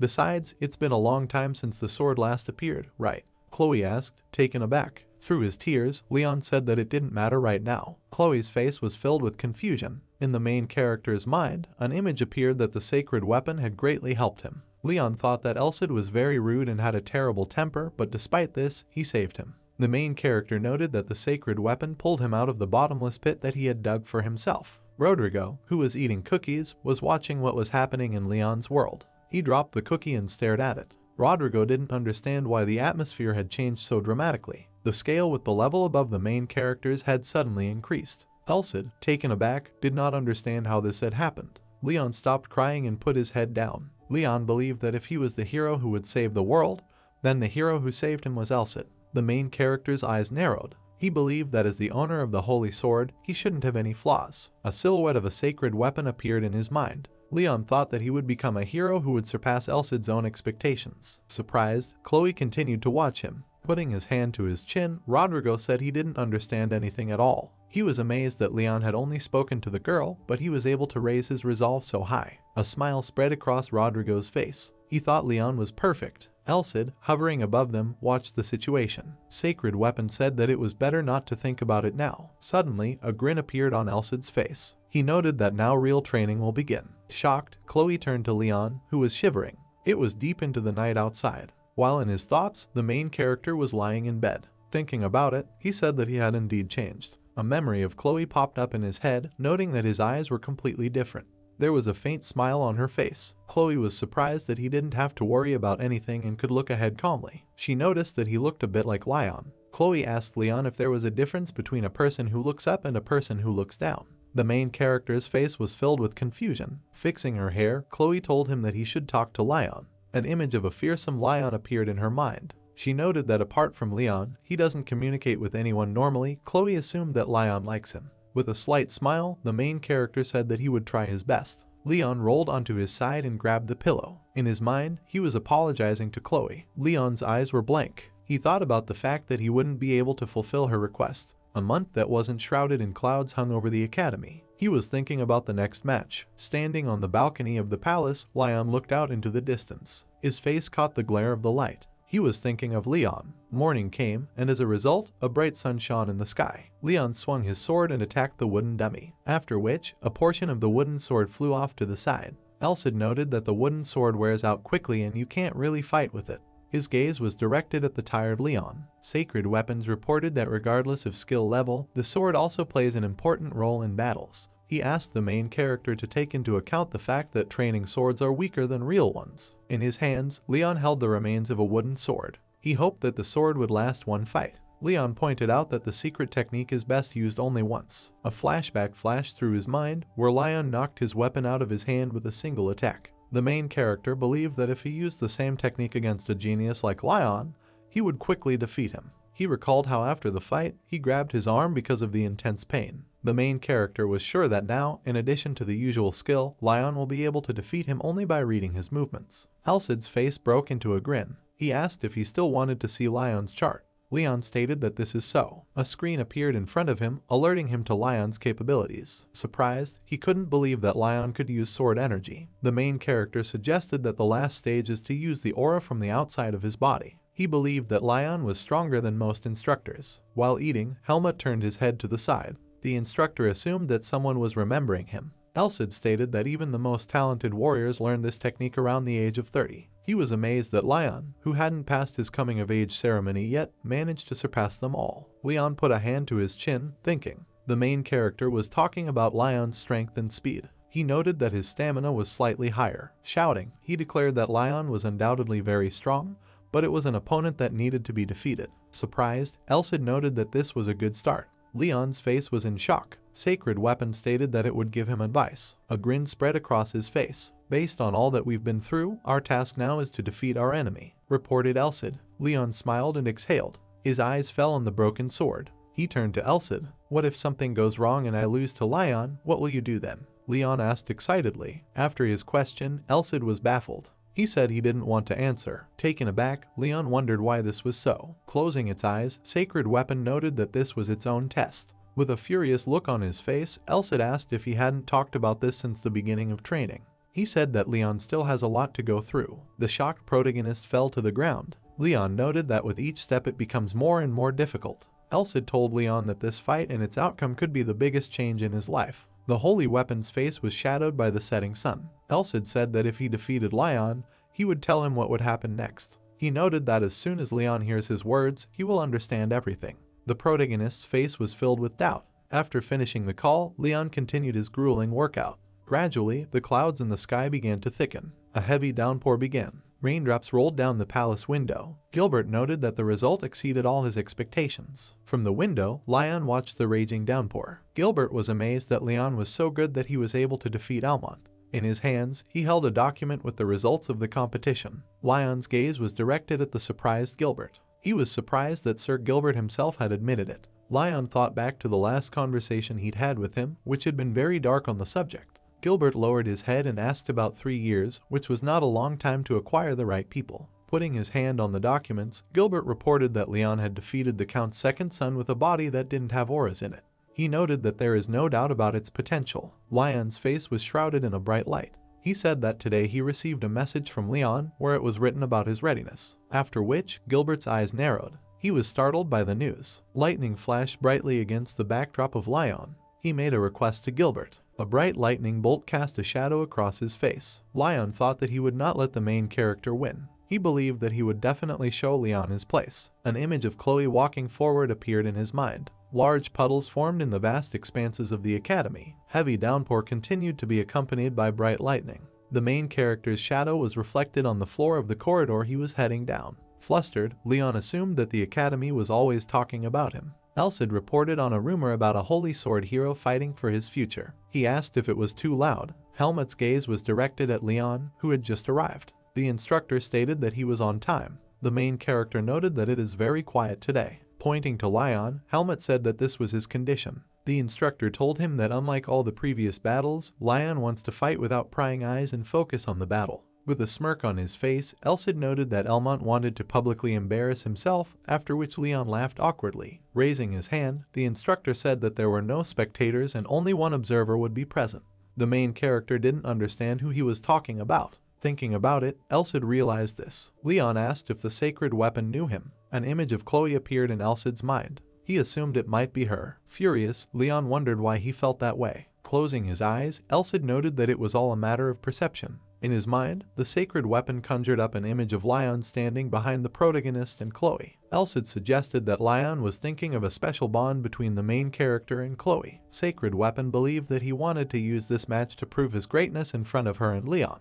An image of the man who had stabbed the king with his sword appeared in his mind. Elsid spoke of a king and a subordinate, and how such conflicts were often over the same woman. In the protagonist's mind, a memory of Lion surfaced, saying that if he won the match, then Leon should become his vassal. His face was filled with anger. He was thinking of Leon. Leon thought of sitting with his friend, leaning against a tree. He was thinking about the one-on-one battle with Leon. A silhouette of Leon appeared in his mind. He thought back to how he had said with a smile on his face that if he lost, he would become a vassal of Leon. Leon understood the reason why Chloe had become an observer. In his mind, he imagined Leon holding Chloe's shoulder. The main character believed that this is a well-developed plan, the result of which is known in advance, which Leon will clearly adhere to. An image of Chloe appeared in his mind. Leon was filled with anger. He was sure that Leon didn't feel sorry for either of them. A small smile appeared on his face. The main character thought that he knew about this from the very beginning, but Leon really is a man of blue blood. A memory of Leon's came back to him. An image of a man controlling a puppet appeared in his mind. The main character believed that Leon was used to subjugating people and playing with them as he pleases. He thought of the hierarchy that surrounded him. In his rage, Leon realized what his companion was like inside. He absolutely didn't like it. The main character's hand clenched into a fist. Surprised, Elsid asked if Leon should be angry. The main character reported that this is so. With confidence on his face, he headed towards the venue of the duel. Leon didn't think he had any doubts about his actions right now. The main character was thinking that Leon would get a good lesson today. The boys faced each other on the battlefield. With a smile on his face, Leon reported that the main character was late. Leon's gaze was directed at his opponent. The main character noted that it was he who came too early. Startled, Leon turned his head to the side. He reported what he had heard about the observer. The main character asked where he was. Closing his eyes, Leon declared that he couldn't see it from here. He asked if Leon lost, if he would regret his actions. Thinking about it, Leon noted that this would only be an excuse. After his words, Leon was confused. "You never know," he said. Raising his fist, Leon wanted to start their duel. Leon asked him to wait a bit. From a small jar, he took out a pill of some sort. Leon popped it into his mouth. Surprised, the protagonist asked what he was doing. Putting his hand on his chest, Leon said that it was a pill that suppressed the aura. He said that he would not use the aura, but despite this, it can manifest itself at any time. Leon noted that if this happens, the main character will definitely lose. After which, Leon fell into a stupor. Helmet will give Leon the sword. He stated that they can start. Leveling his sword, Leon prepared to fight. Leon was surprised that unlike the others, he didn't feel any hostility. Leon's body was covered in a powerful aura. Leon knew he needed to be vigilant. Concentrating, he slid the sword behind his back. Helmet shouted and announced the start of the fight. The two boys' swords clashed in battle. The main character dodged Leon's lunge. His face was filled with anger, after which, Leon rushed towards him. Leon's close friend had launched countless attacks. Continuing to dodge, the protagonist was shocked by the strength of Leon's punches. He reckoned that if this continued, he wouldn't last even 30 seconds. Steam came out of Leon's mouth. Focusing, he attacked Leon again. The excited protagonist parried his attack. While in shock, he thought about the strength of his sword. Bracing himself for another attack, Leon leaned his sword against his face. The main character was thinking that everything was happening, just like Elmont said. Concentrating his vision, Leon tried to anticipate Leon's next move. He thought that now, even with Rodrigo's method, Leon's actions seemed unreadable. His close friend's actions were too fast. Raising the sword above him, Leon knew that he needed to calm down and think about what was happening, because he had been fighting with it for several days. Leon continued to attack him aggressively. Shocked, Gilbert couldn't believe that this was actually a battle between the academy's students. He was thinking about how the guys didn't use their aura. Helmet folded his hands and continued to watch their duel. The instructor thought about the depth of fencing and fighting spirit. He thought that even compared to their knights, they looked much better. The guys continued to fight a fierce duel. With a smirk on his face, the protagonist thought that Lion was really strong, like a monster. Lion's eyes were on his friend. He had been thinking about that until now. Shocked, Gilbert was shocked that Leon knew that his opponent was a genius, but he was fighting almost on par with him. The main character continued to dodge Lion's attacks. Lion swung his sword and launched another attack. After parrying his blow, the protagonist thought of a double blow that he could read. Leon's eye was focused as much as possible on Lion's movements. Rushing forward, Leon delivered a crushing blow to his opponent. A Parsees appeared on Leon's armor. His opponent was baffled. With his punch, the main character cut off part of Lion's hair. Enraged, his opponent brushed the rest of the cut hair from his face. Thinking about it, Lion thought that for some reason, he had only seen his first strike. Leon's face was covered by his hair. Concentrating, Lion gripped his sword with both hands. The main character assumed that from the very beginning, his opponent planned to exhaust him with physical attacks. As he waited for further action, Leon tried to catch his breath. With a smirk on his face, he considered Lion's actions not bad. Catching his breath, Lion raised his sword in front of him. In front of him stood the excited protagonist. He thought that with the help of persistent defense, he had managed to reduce his stamina, gradually reducing the opponent's advantage. Beads of sweat slowly trickled down Leon's face. He was thinking of tactics that didn't allow for mistakes, after which, the main character wary of his gaze. He believed that this was a strategy that could not be changed or circumvented.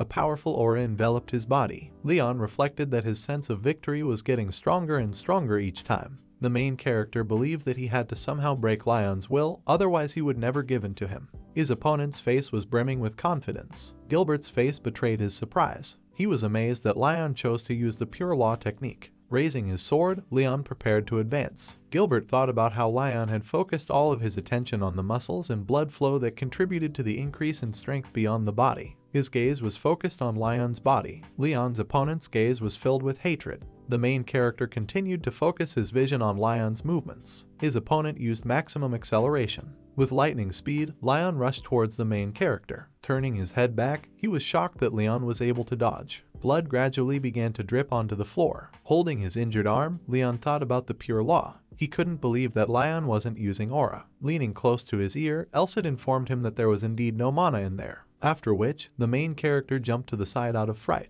Taken aback, Leon asked if this was true. Closing his eyes, Elsid reported that the human body can be much faster and stronger than Leon thinks. Directing his gaze at his disciple, Sacred Weapon noted, there are different types of training that affect the speed and strength of the body. Also, Elsid talked about training sessions that affect the strength of the body. Sacred Weapon stated that Leon's knowledge cycle is very narrow. While the main character was listening to Elsid, he was attacked by his opponent. Lion swung his sword and ordered them not to look away. He asked if Leon had already noticed. After repelling Lion's powerful attack, the protagonist stated that he just wanted to break him with his swordsmanship. As he dodged another attack, he assumed that Lion was at his limit. He was thinking that Elsid wasn't telling him anything. A Parsees appeared on Leon's face as a result of his opponent's attack. The main character believed that he could not determine the exact limit of Lion.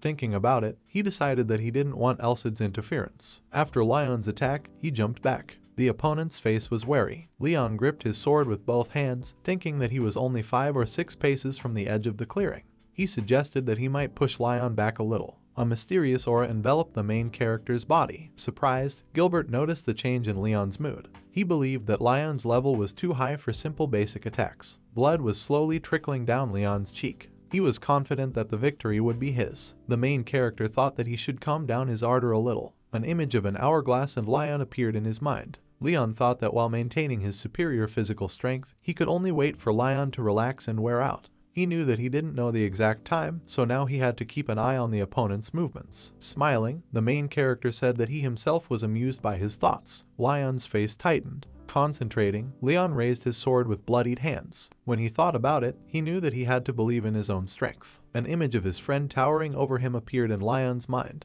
Lion was thinking that this was the first time his opponent looked so big. He smiled and said that he accepted the challenge. The main character believed that no matter what, he didn't want to be someone's servant. After focusing, Lion applied the pure law technique. Shocked, Gilbert thought about the pure law without aura. He assumed that Lion had long gone beyond his capabilities. Elsid was extremely pleased with what he saw. Enraged, Lion believed that if he really was a hero, he wouldn't lose. Thinking about it, the main character said that his opponent did not know anything since he was a genius from birth. A memory of his defeat in the duel popped up in his mind. An image of him training hard with a wooden dummy popped up in Leon's mind. He thought about the fact that he had then stubbornly swung his sword in order to become stronger. Leon's gaze was full of determination. He thought that was the difference between them. At the moment of the duel, a heavy rainstorm began outside the academy walls. The boys lunged at each other. As a result of the attack, the blade of Leon's sword flew off to the side. Leon's opponent froze in shock. Some of his weapons clattered to the floor. Astonished, Leon couldn't believe what he was seeing. Elsid was overjoyed and noted that they had not trained so much for nothing. Catching his breath, Leon agreed with him. In the main character's mind, a memory appeared where he dodged a powerful attack from Leon. Leon thought about what he'd learned from fighting Elmont's gang. The main character recalled the moment when Leon continued to attack him. Leon was thinking about an unusual sword technique that attacks the upper body, adding a bit of power to it. A memory of the attack that broke Leon's sword popped up in his mind. Thinking about it, the main character stated, "More than anyone else, so many swords have been broken in all this time." He thought back to the countless broken swords during his training. Turning his gaze to Leon, he said that it was all thanks to him. Leon noted that even if you count them, their number is beyond his imagination. His opponent's face was filled with shock. The main character stated that if the sword was real, the result would be very different.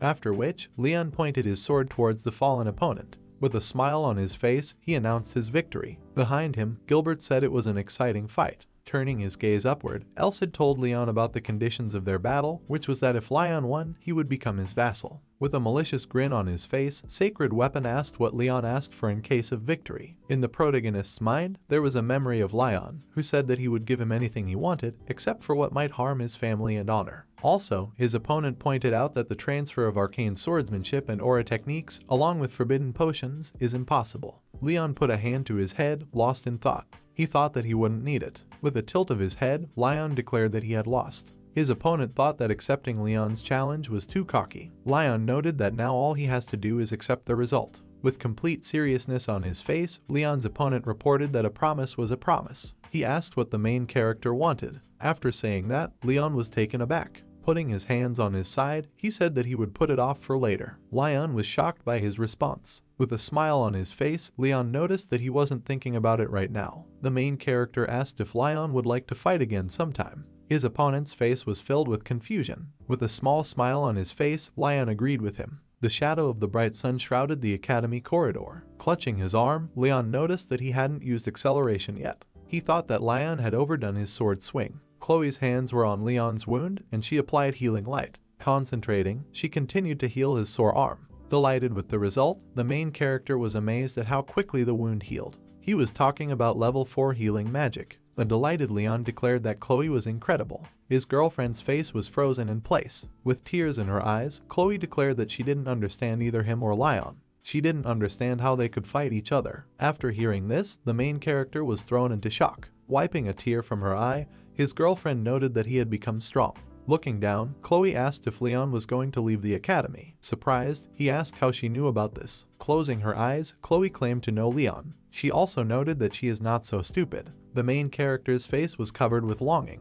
Holding up his hands, Leon stated that she had been like this since she was a child. Outraged, Chloe said she wasn't going to listen to anything. A memory of Leon slaying a giant boar as a child popped up in her mind. It had always been that way, Chloe thought. Chloe reflected that Leon always challenged those who were much stronger. She recalled what others had said about the impossibility of it. Chloe wondered what had happened in the end. With a smirk on her face, she noted that it took Leon longer now. Taken aback, the protagonist assumed that it was fast because the difficulty level was too high. Closing her eyes, Chloe praised him. She struggled to contain her laughter. A smile spread across Leon's face. The boys laughed hard. Heading off into the distance, the protagonist reported that they were already finished. He asked me to hit Leon for him. Taken aback, Chloe asked if she needed to heal him. Leon was sitting on the floor, leaning against the wall, looking dejected. The main character noted that his opponent does not show up outside. He assumed that Leon was worried. Flustered, Chloe continued to listen to Leon. He thought that a slap from his girlfriend would quickly bring Leon to his senses. A small smile appeared on his face. Leon suggested that losing wouldn't stop Leon from getting stronger. He asked Chloe to take care of their friend.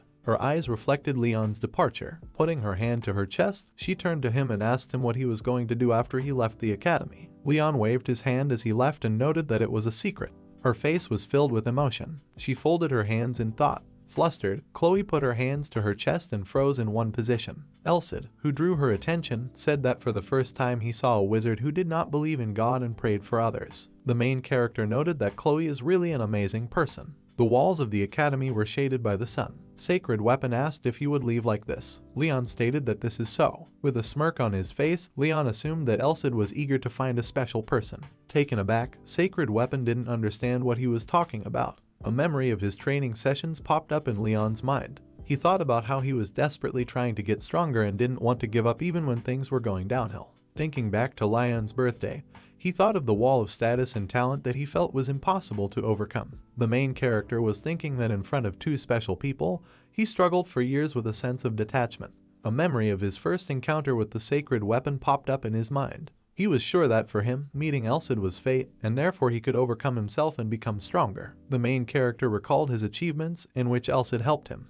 Having won over Leon, he believed that it brought him out of the shadows. Motivated, Leon said that now he was going to become a hero. He wondered who was more special in this world than the hero. Taken aback, Elsid called him a snob. The main character asked if the Sacred Weapon was disappointed in him now. Elsid stated that this was not the case. Elsid grinned and asked what was wrong with wanting everything at once. Sacred Weapons believed that there was nothing wrong with becoming a hero. Elsid noted that it is normal for people to want something. Leon's face was filled with surprise. The Sacred Weapon reported that if you move towards your goal, persevere and do not give up halfway, you can achieve everything. After which, Elsid added that desire is a force that proves humanity. The image of Leon touching the sword appeared in Sacred Weapon's mind. Elsid stated that this is why he chose it. Sacred Weapon noted that the original hero should not be him, but Leon. An image of Leon holding a sword appeared in his mind. The main character was confused. The Imperial flag fluttered in the wind. Elsid was talking about the Imperial Clyde family. The Sacred Weapon told the story of the sword that was to build a new empire. An elder stood over the newborn baby,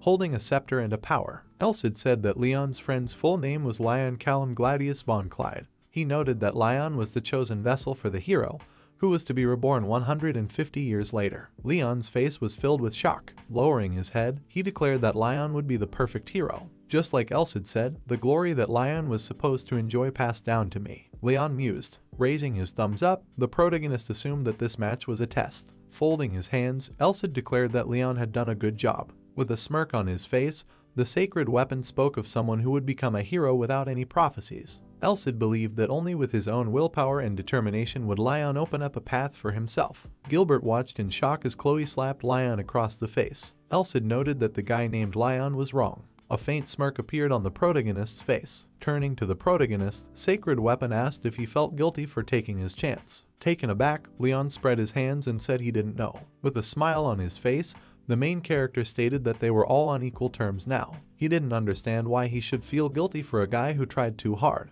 The main character thought it would be wrong. After hearing this, Elsid froze in surprise. Pointing his hand towards the Sacred Weapon, Leon noted that his friend should feel guilty for being defeated. After which, he added that this also applies to Elsid, who chose him. Leon thought that the spirit of the great hero Rodrigo and the sword of Elsid had chosen him. The main character believed that in this regard, he now has no time for any nonsense. Pondering, the Sacred Weapon closed its eyes and exhaled. The kingdom's flag fluttered in the wind. The plot moves to the next day. Leon announced that he had submitted an application for expulsion from the academy. Helmut handed him the documents and put his hand on his head. The main character decided to leave the academy and become an adventurer. He noted that his mentor really did not want to say goodbye to him and gave him a letter of recommendation instead of a crust. As Leon headed out of the academy, he watched the students train. The main character noted that the match between him and Elmont's gang was an incentive for commoners and aristocrats to become stronger. Leon believed that he gave hope for the future, which he was very happy about. As he watched the vast expanse of the academy,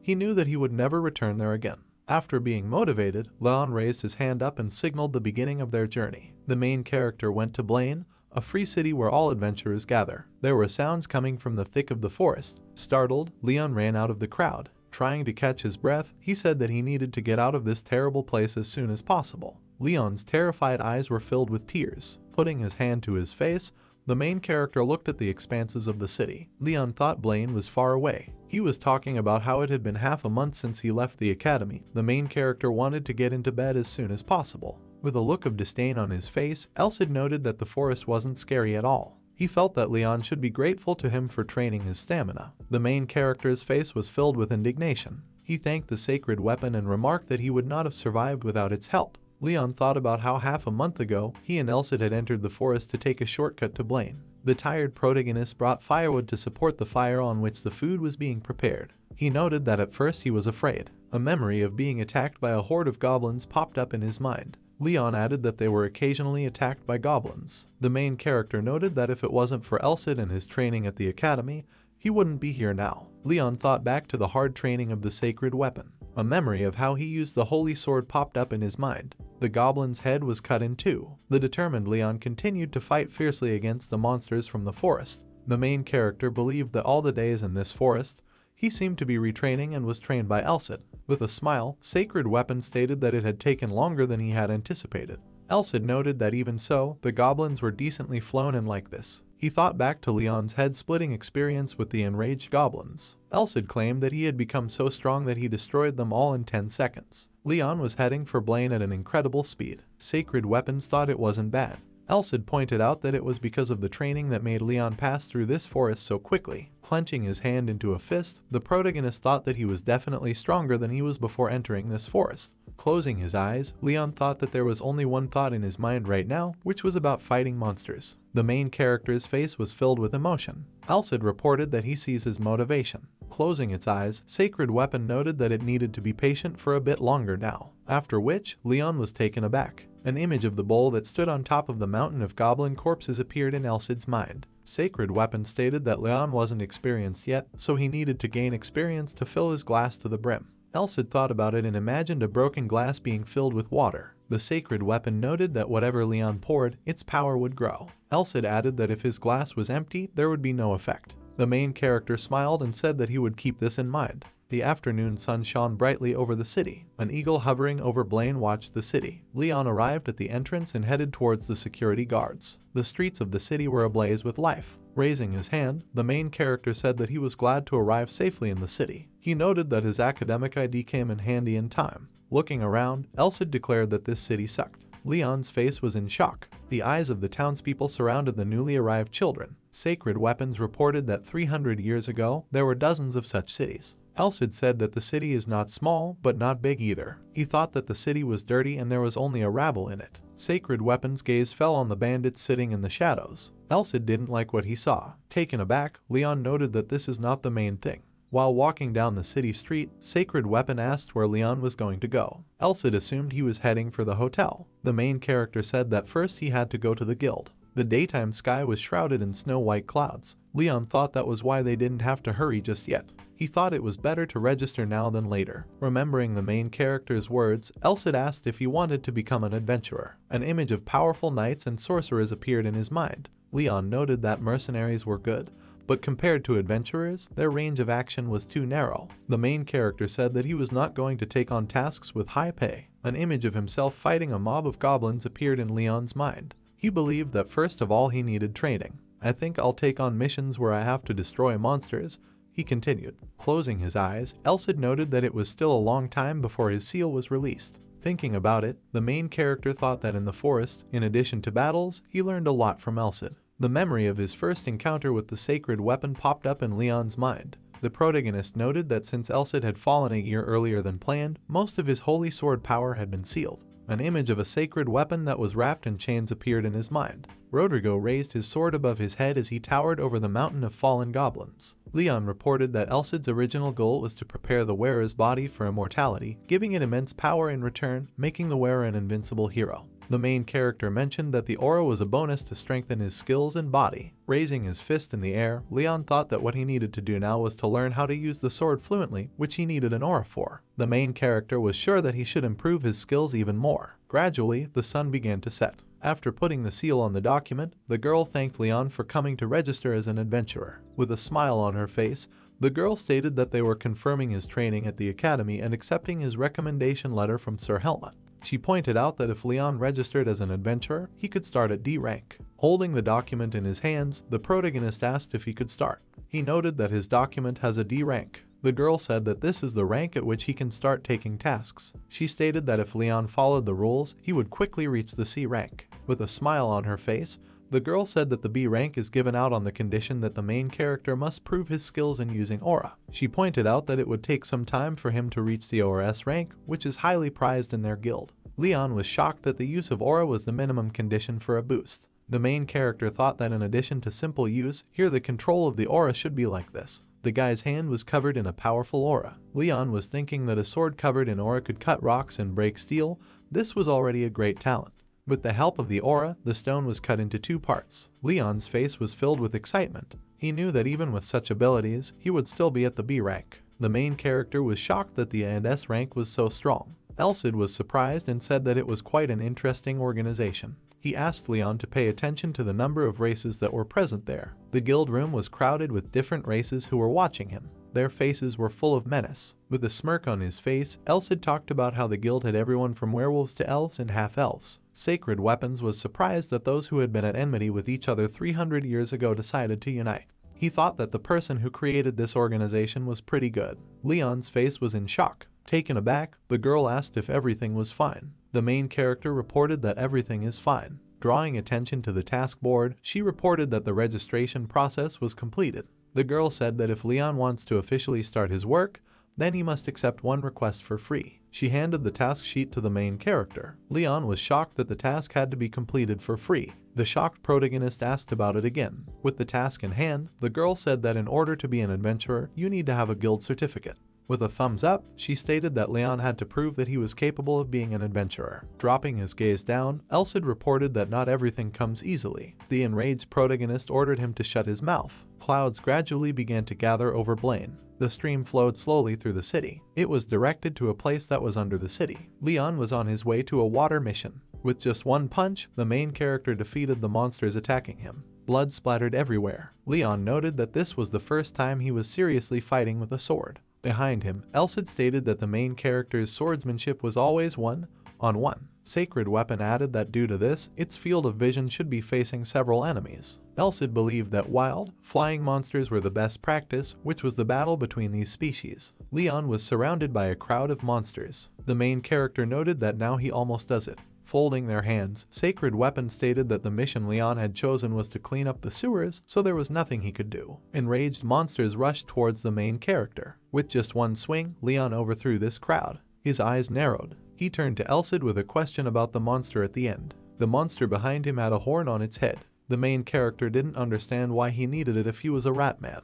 After thinking about it, the Sacred Weapon assumed that it had evolved. Leon was surprised by his words. An image of mutated monsters appeared in Elsid's mind. Sacred Weapon stated that monsters are also undergoing evolution. He noted that there are also those who acquire abilities when they absorb a lot of resources. Elsid reported that it was the same with a human. Holding his sword with both hands, Leon asked what he should do in this situation. The Sacred Weapon's gaze was directed at the evolving monster. Elsid reported that the Ratman's horns prove that they have special abilities. Sacred Weapons noted that the bigger the horn, the stronger the monsters. He added that the greater the number, the more dangerous the ability. A technique formed at the end of the Ratman's horn. Turning his head in Elsid's direction, the protagonist asked if he could tell what the monster's ability was. Sacred Weapon thought it would be a good idea to fight the Ratman 1-on-1, but that doesn't really matter right now. Leon was flustered and didn't understand why. The image of a nail-driven doll popped into Elsid's head. He stated that the monster has a low rank. While listening to Elsid, Leon was holding a holy sword in his hands. After attacking the main character, the Ratman used the Plague Curse. Leon was able to easily deflect his technique. Satisfied, the main character noted that he did not make much effort. He assumed that the monster had met the wrong person. With a swing of his sword, Leon ordered him to hand over the horns. It was getting dark outside. The main character, who came from the task, put the bag on the table. The girl was shocked by what she saw. Putting the bag on the scale, she asked if it was the Ratman's tails. The girl assumed that the bag contained 23 kilograms. The shocked members of the guild thought that if the count was made, it would be 230 rats. Taking out another bag, the main character provided the contents to the girl. This bag contained the horns of Ratman. Holding the horn in his hands, Leon reported that he had seen 200 of them, but only managed to catch 4. The main character asked if he could sell them. He turned to Miss Lee. Shocked, Lee said it was true. She gave Leon a reward for monster materials. Lai said that she was giving him a total of 13 silver and 50 copper coins. Looking at the award, the main character noted that it came out more than he expected.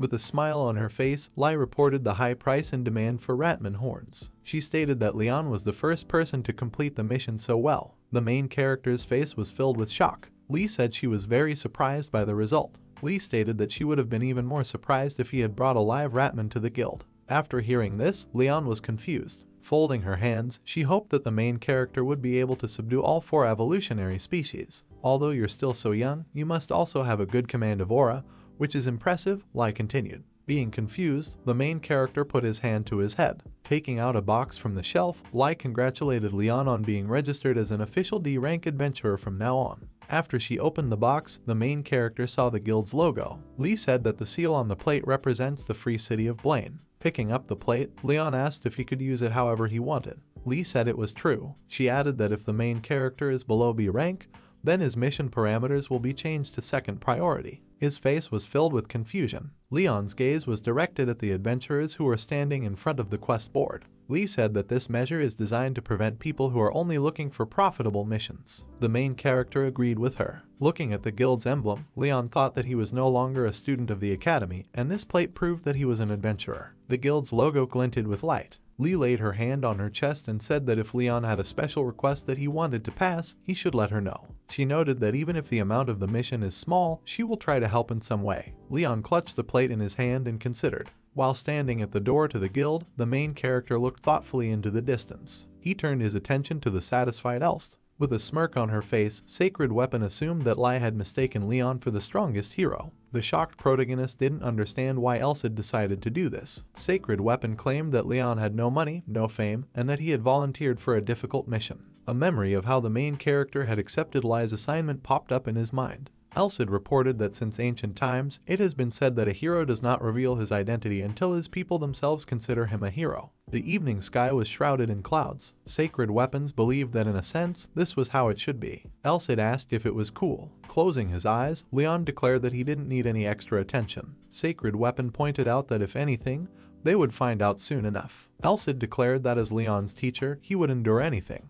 An image of an old lady telling people a story popped up in his head. Sacred Weapons suggested that the main character might become a legend in this guild. Elsid said that everyone would know about Leon as a hero about whom a whole book would be written. An image of the book written about him and Lai holding it in her hands appeared in his mind. Taken aback, the main character noted that now it sounds like complete nonsense. In his mind, Leon thought about how this kind of future appealed to him. He thought of the man thanking him for protecting him from the monsters. Leon's idea was to make sure that people liked it and did as much good as possible. Heading down the street, the main character noted that he plans to stay in Blaine for a while. He thought it was a good chance to level up. With confidence on his face, Leon stated that once they promoted him to B rank, he would leave. Elsid was surprised by what he heard. While holding the guild emblem in his hands, the main character was thinking about the B rank. He was wondering how long it would take to get this rank. Pointing his hands in different directions, Elsid declared that 100 days would be enough. Leon was baffled. Covered in an aura, the Sacred Weapon announced that it would train the main character for half a year. Elsid said that the sooner this happens, the better. With confidence on his face,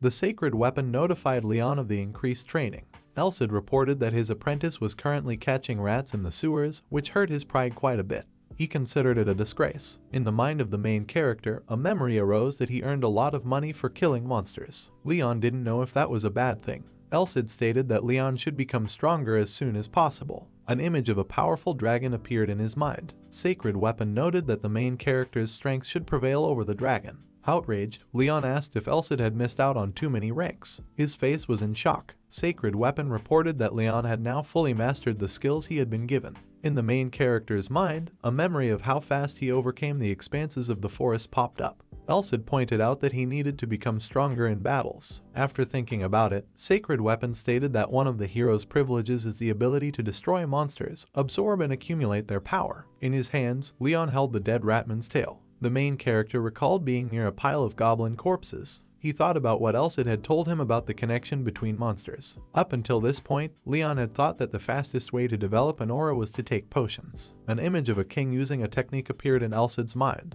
The Sacred Weapon stated that anyone can absorb the power of a monster and turn it into their own aura. With a smirk on his face, the king used the technique to bind the book with chains. Elsid noted that the nobles and royals hid it for their own benefit. Leon assumed that only Elsid knew about this technique. He thought that the new knowledge motivated him to become even stronger. With their hands folded, the sacred weapon was in thought. An example that described the difference between monsters popped up in Leon's mind. Elsid reported that even if 1,000 rats were consumed, it wouldn't be enough. Sacred Weapon noted that once the main character got used to it, he would start hunting stronger monsters.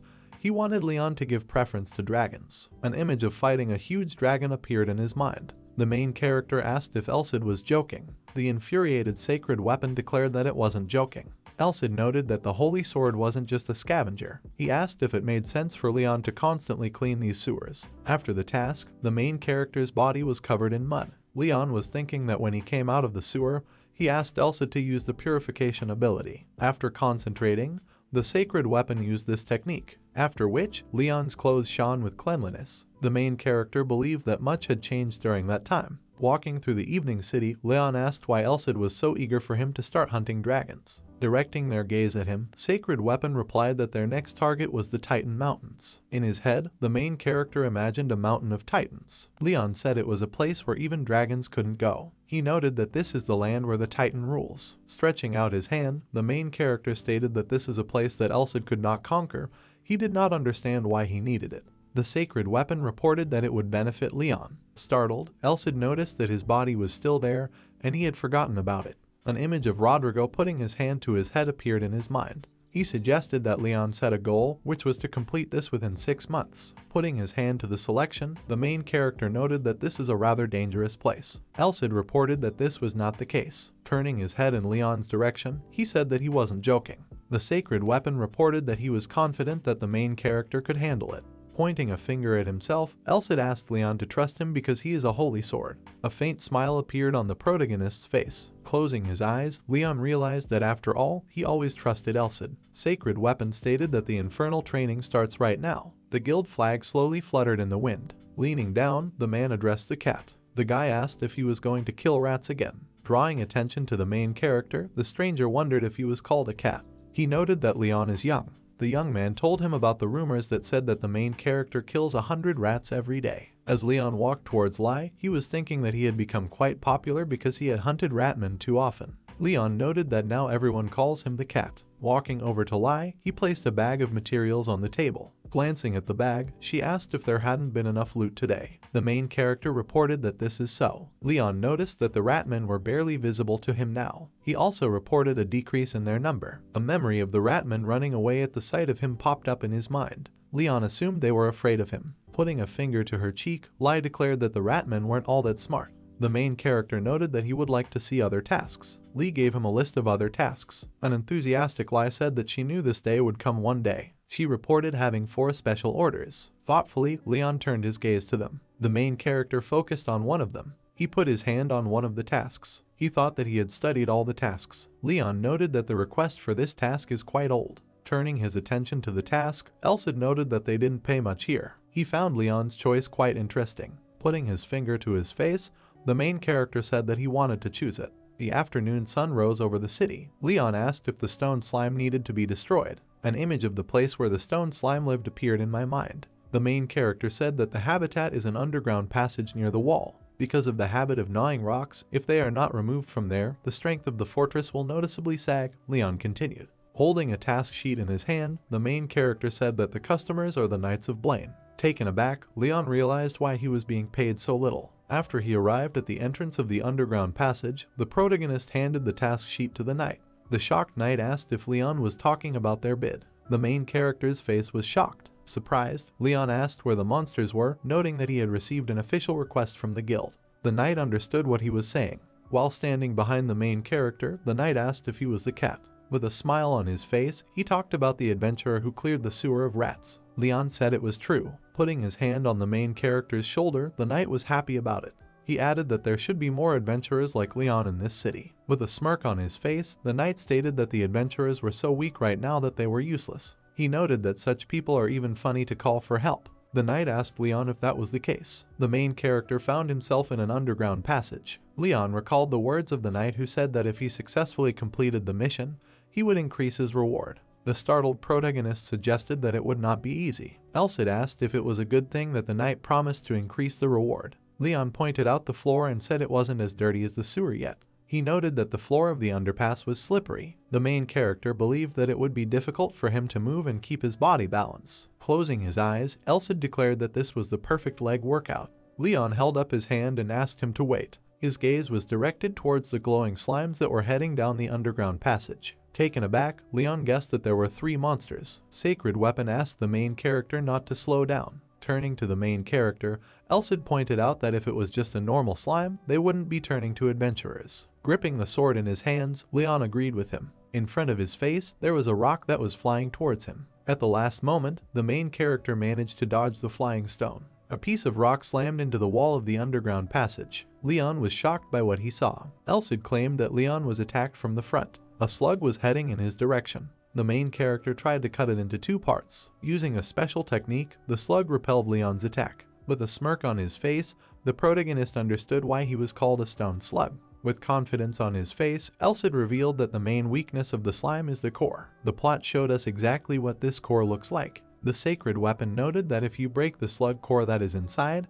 then whatever abilities you have will be destroyed. He imagined an arrow piercing the slug's body. Elsid's gaze was focused on the army of enraged slimes. The monster's body contained a huge amount of rocks. The main character thought that stone slimes store countless stones inside themselves, which protect their core with impenetrable armor. With a wary look on his face, Leon thought it was a pretty well thought out method of defense. Putting a hand to his chin, Elsid reported on the difficult task that lay on the shoulders of adventurers. He noted that a blunt weapon wouldn't break through the slime. Sacred Weapon stated that they would only be able to be pierced by the sharpest sword or arrow. In his mind, he imagined the image of a powerful weapon that pierced through the slime's body. Elsid pointed out that the weapon must be sharp enough to cut through rocks. Directing its gaze at Leon, Sacred Weapon reported that these monsters were difficult to defeat with just one weapon. A crowd of rabid slimes began to fire stones at the main character. A lot of projectiles were flying towards Leon. Concentrating, the main character began to reflect the stones flying at him. Leon decided to step back. Pain shot through his body as he was hit multiple times by rocks. Thinking about it, Elsid said that the monsters understand that Leon can't fight off all the attacks, so they purposefully hit vital organs. Sacred Weapon asked what was the result of analyzing the attacks of these monsters. In Leon's mind, the approximate attack range of the slimes appeared. The main character reported that the distance at which the slimes start shooting is 5 meters. The enraged monster continued to attack him. Leona noted that there is a slight delay between shots fired. A shadow fell across the main character's face. He believed that if he could get close enough, he would launch 1 or 2 attacks. Leon knew that even though it was possible, he wouldn't be able to break through their defenses. The monster's body was wrapped in a pile of rocks. Leon felt that he needed to somehow cut through the core while avoiding the attacks. His face was filled with doubt. He didn't know if he could cut it open. Elsid watched him fight in surprise. The protagonist was thinking that while observing their movements and flying rocks, he would need to have time to pierce the slime's body with the holy sword. An image of him focusing his attention on the monster's body appeared in his mind. Leon understood that the difficulty lay in dodging their attacks. He thought that he would have to do it as quickly as possible. In his mind, he imagined killing one of the slimes. A smile spread across Leon's face. Turning to Elsid, the main character asked if he could break through them. Sacred Weapon noted that when the slime creates a shooting hole, the flow of rocks inside the slime stops for a moment. The story showed us the process of attacking a monster. Holding up a finger, Elsid informed that with Leon's skill, only at this point would he be able to destroy the core. Turning his head to the side, the protagonist asked if Elsid had been thinking about how to defeat the slime all this time. Sacred Weapon reported that this was the case. Bracing himself for the attack, Leon agreed with him. He felt he had to do it. The main character rushed towards the crowd of slimes. His gaze was focused on their bodies. Leon managed to pierce through the monster's body, thus destroying it. The main character understood that every second counts for him, so he should not be mistaken. The enraged monster attacked Leon. With a swing of the holy sword, the protagonist chopped it into small pieces. Leon's feet were surrounded by slime that was spilled all over the floor. Elsid reported that the slime reads the main character's movements by the vibration of the floor. He suggested that Leon try to minimize his pressure on the floor. The monster's projectile was aimed towards the main character. Elsid thought that after all of Leon's training, he was quite capable of it. After focusing his attention, the main character started dodging the slime attacks. A grin appeared on his face. Got it. Just like Elsid said, if I use the footsteps technique, I'll get to them almost unnoticed, Leon mused. Suddenly, the main character slipped on the slime that had spread across the floor. Shock filled his face. There were glints of light in his eyes. A pile of rocks was flying towards the main character. In his rage, Leon didn't want to lose. The main character managed to stay on his feet. Leon was able to dodge the incoming projectiles. His gaze was focused on the slime core. With just one attack, the protagonist pierced through the monster's core. Absolutely all the slimes were defeated. Closing his eyes, Elsid noted that he hadn't thought Leon wouldn't notice them. Sacred Weapon asked if the main character did it on purpose. While getting rid of the slime on his face, Leon wondered what Elsid was talking about. The Sacred Weapon spoke of a trick that the main character performed with his legs, reaching the second level. With a smirk on his face, Elsid pointed out the number 2 with his fingers. The main character didn't understand what he was talking about. His eyes were fixed on Leon's feet. The Sacred Weapon reported a level balance and a reduction in the sound of its movements, but he noted that these were just the basics. Elsid stated that even if the ground is not solid, the main character must adapt to its consistency, regardless of the terrain. An image of ice and hot metal appeared in the Sacred Weapon's mind. As an example, he cited ice and burning platinum. Holding up a finger, Elsid said that the essence of Leon's footwork was that he could safely use the environment as his own territory. The main character's face was filled with surprise. The Sacred Weapon added that this power is useful because Leon can change the unfavorable environment in his favor. A memory of the main character putting his feet up popped up in his mind. Elsid reported that Leon was lucky for the first time, but he spread his legs wide, deciding to lower the center of gravity. Sacred Weapon thought of how the main character had charged from a standing position. Elsid noted that this way Leon moved out of a standing position from which he could easily dodge and attack from different directions. A memory of the protagonist's training sessions popped up in Sacred Weapon's mind. He stated that if the environment changes, then Leon's pose should also change. There were glints of light in the protagonist's eyes. Elsid noted that the poses that the main character initially uses are also quite good, but they are more suitable for flat and open areas, after which Elsid spread his hands. The Holy Weapon emphasized that the underground passage had a very low ceiling and wet ground, which meant that Leon had to adjust his posture to suit the situation. Leaning on his knee, the main character noted that it was really more convenient to move this way. Feeling everything with your body is the best workout, isn't it? Holy Weapon asked. Outraged, Leon called Elsid a demonic sword. Thinking about it, the main character realized that this was just the beginning. Putting a hand to his chin, Sacred Weapon said that for better training, Leon needed to stop dodging.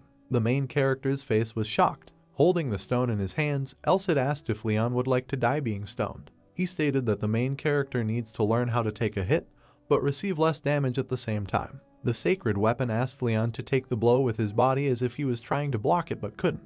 The main character was confused. With a smirk on his face, Elsid asked him not to try to attack. He noted that Leon needs to endure a certain amount of time, after which, the Sacred Weapon added that the main character can't be hacked if there are less than 3 enemies. Leon's face was filled with anger. The enraged protagonist asked if Elsid wanted him dead, calling him a demonic sword. Sacred Weapon claimed that it was for its own good. Elsid said that this way, Leon will get used to fighting enemies faster and gain experience. An army of slimes was bearing down on them. The main character didn't understand why it was always so difficult. Elsid noted that he would still have time to swing his sword. He noted that so far these are only the basics.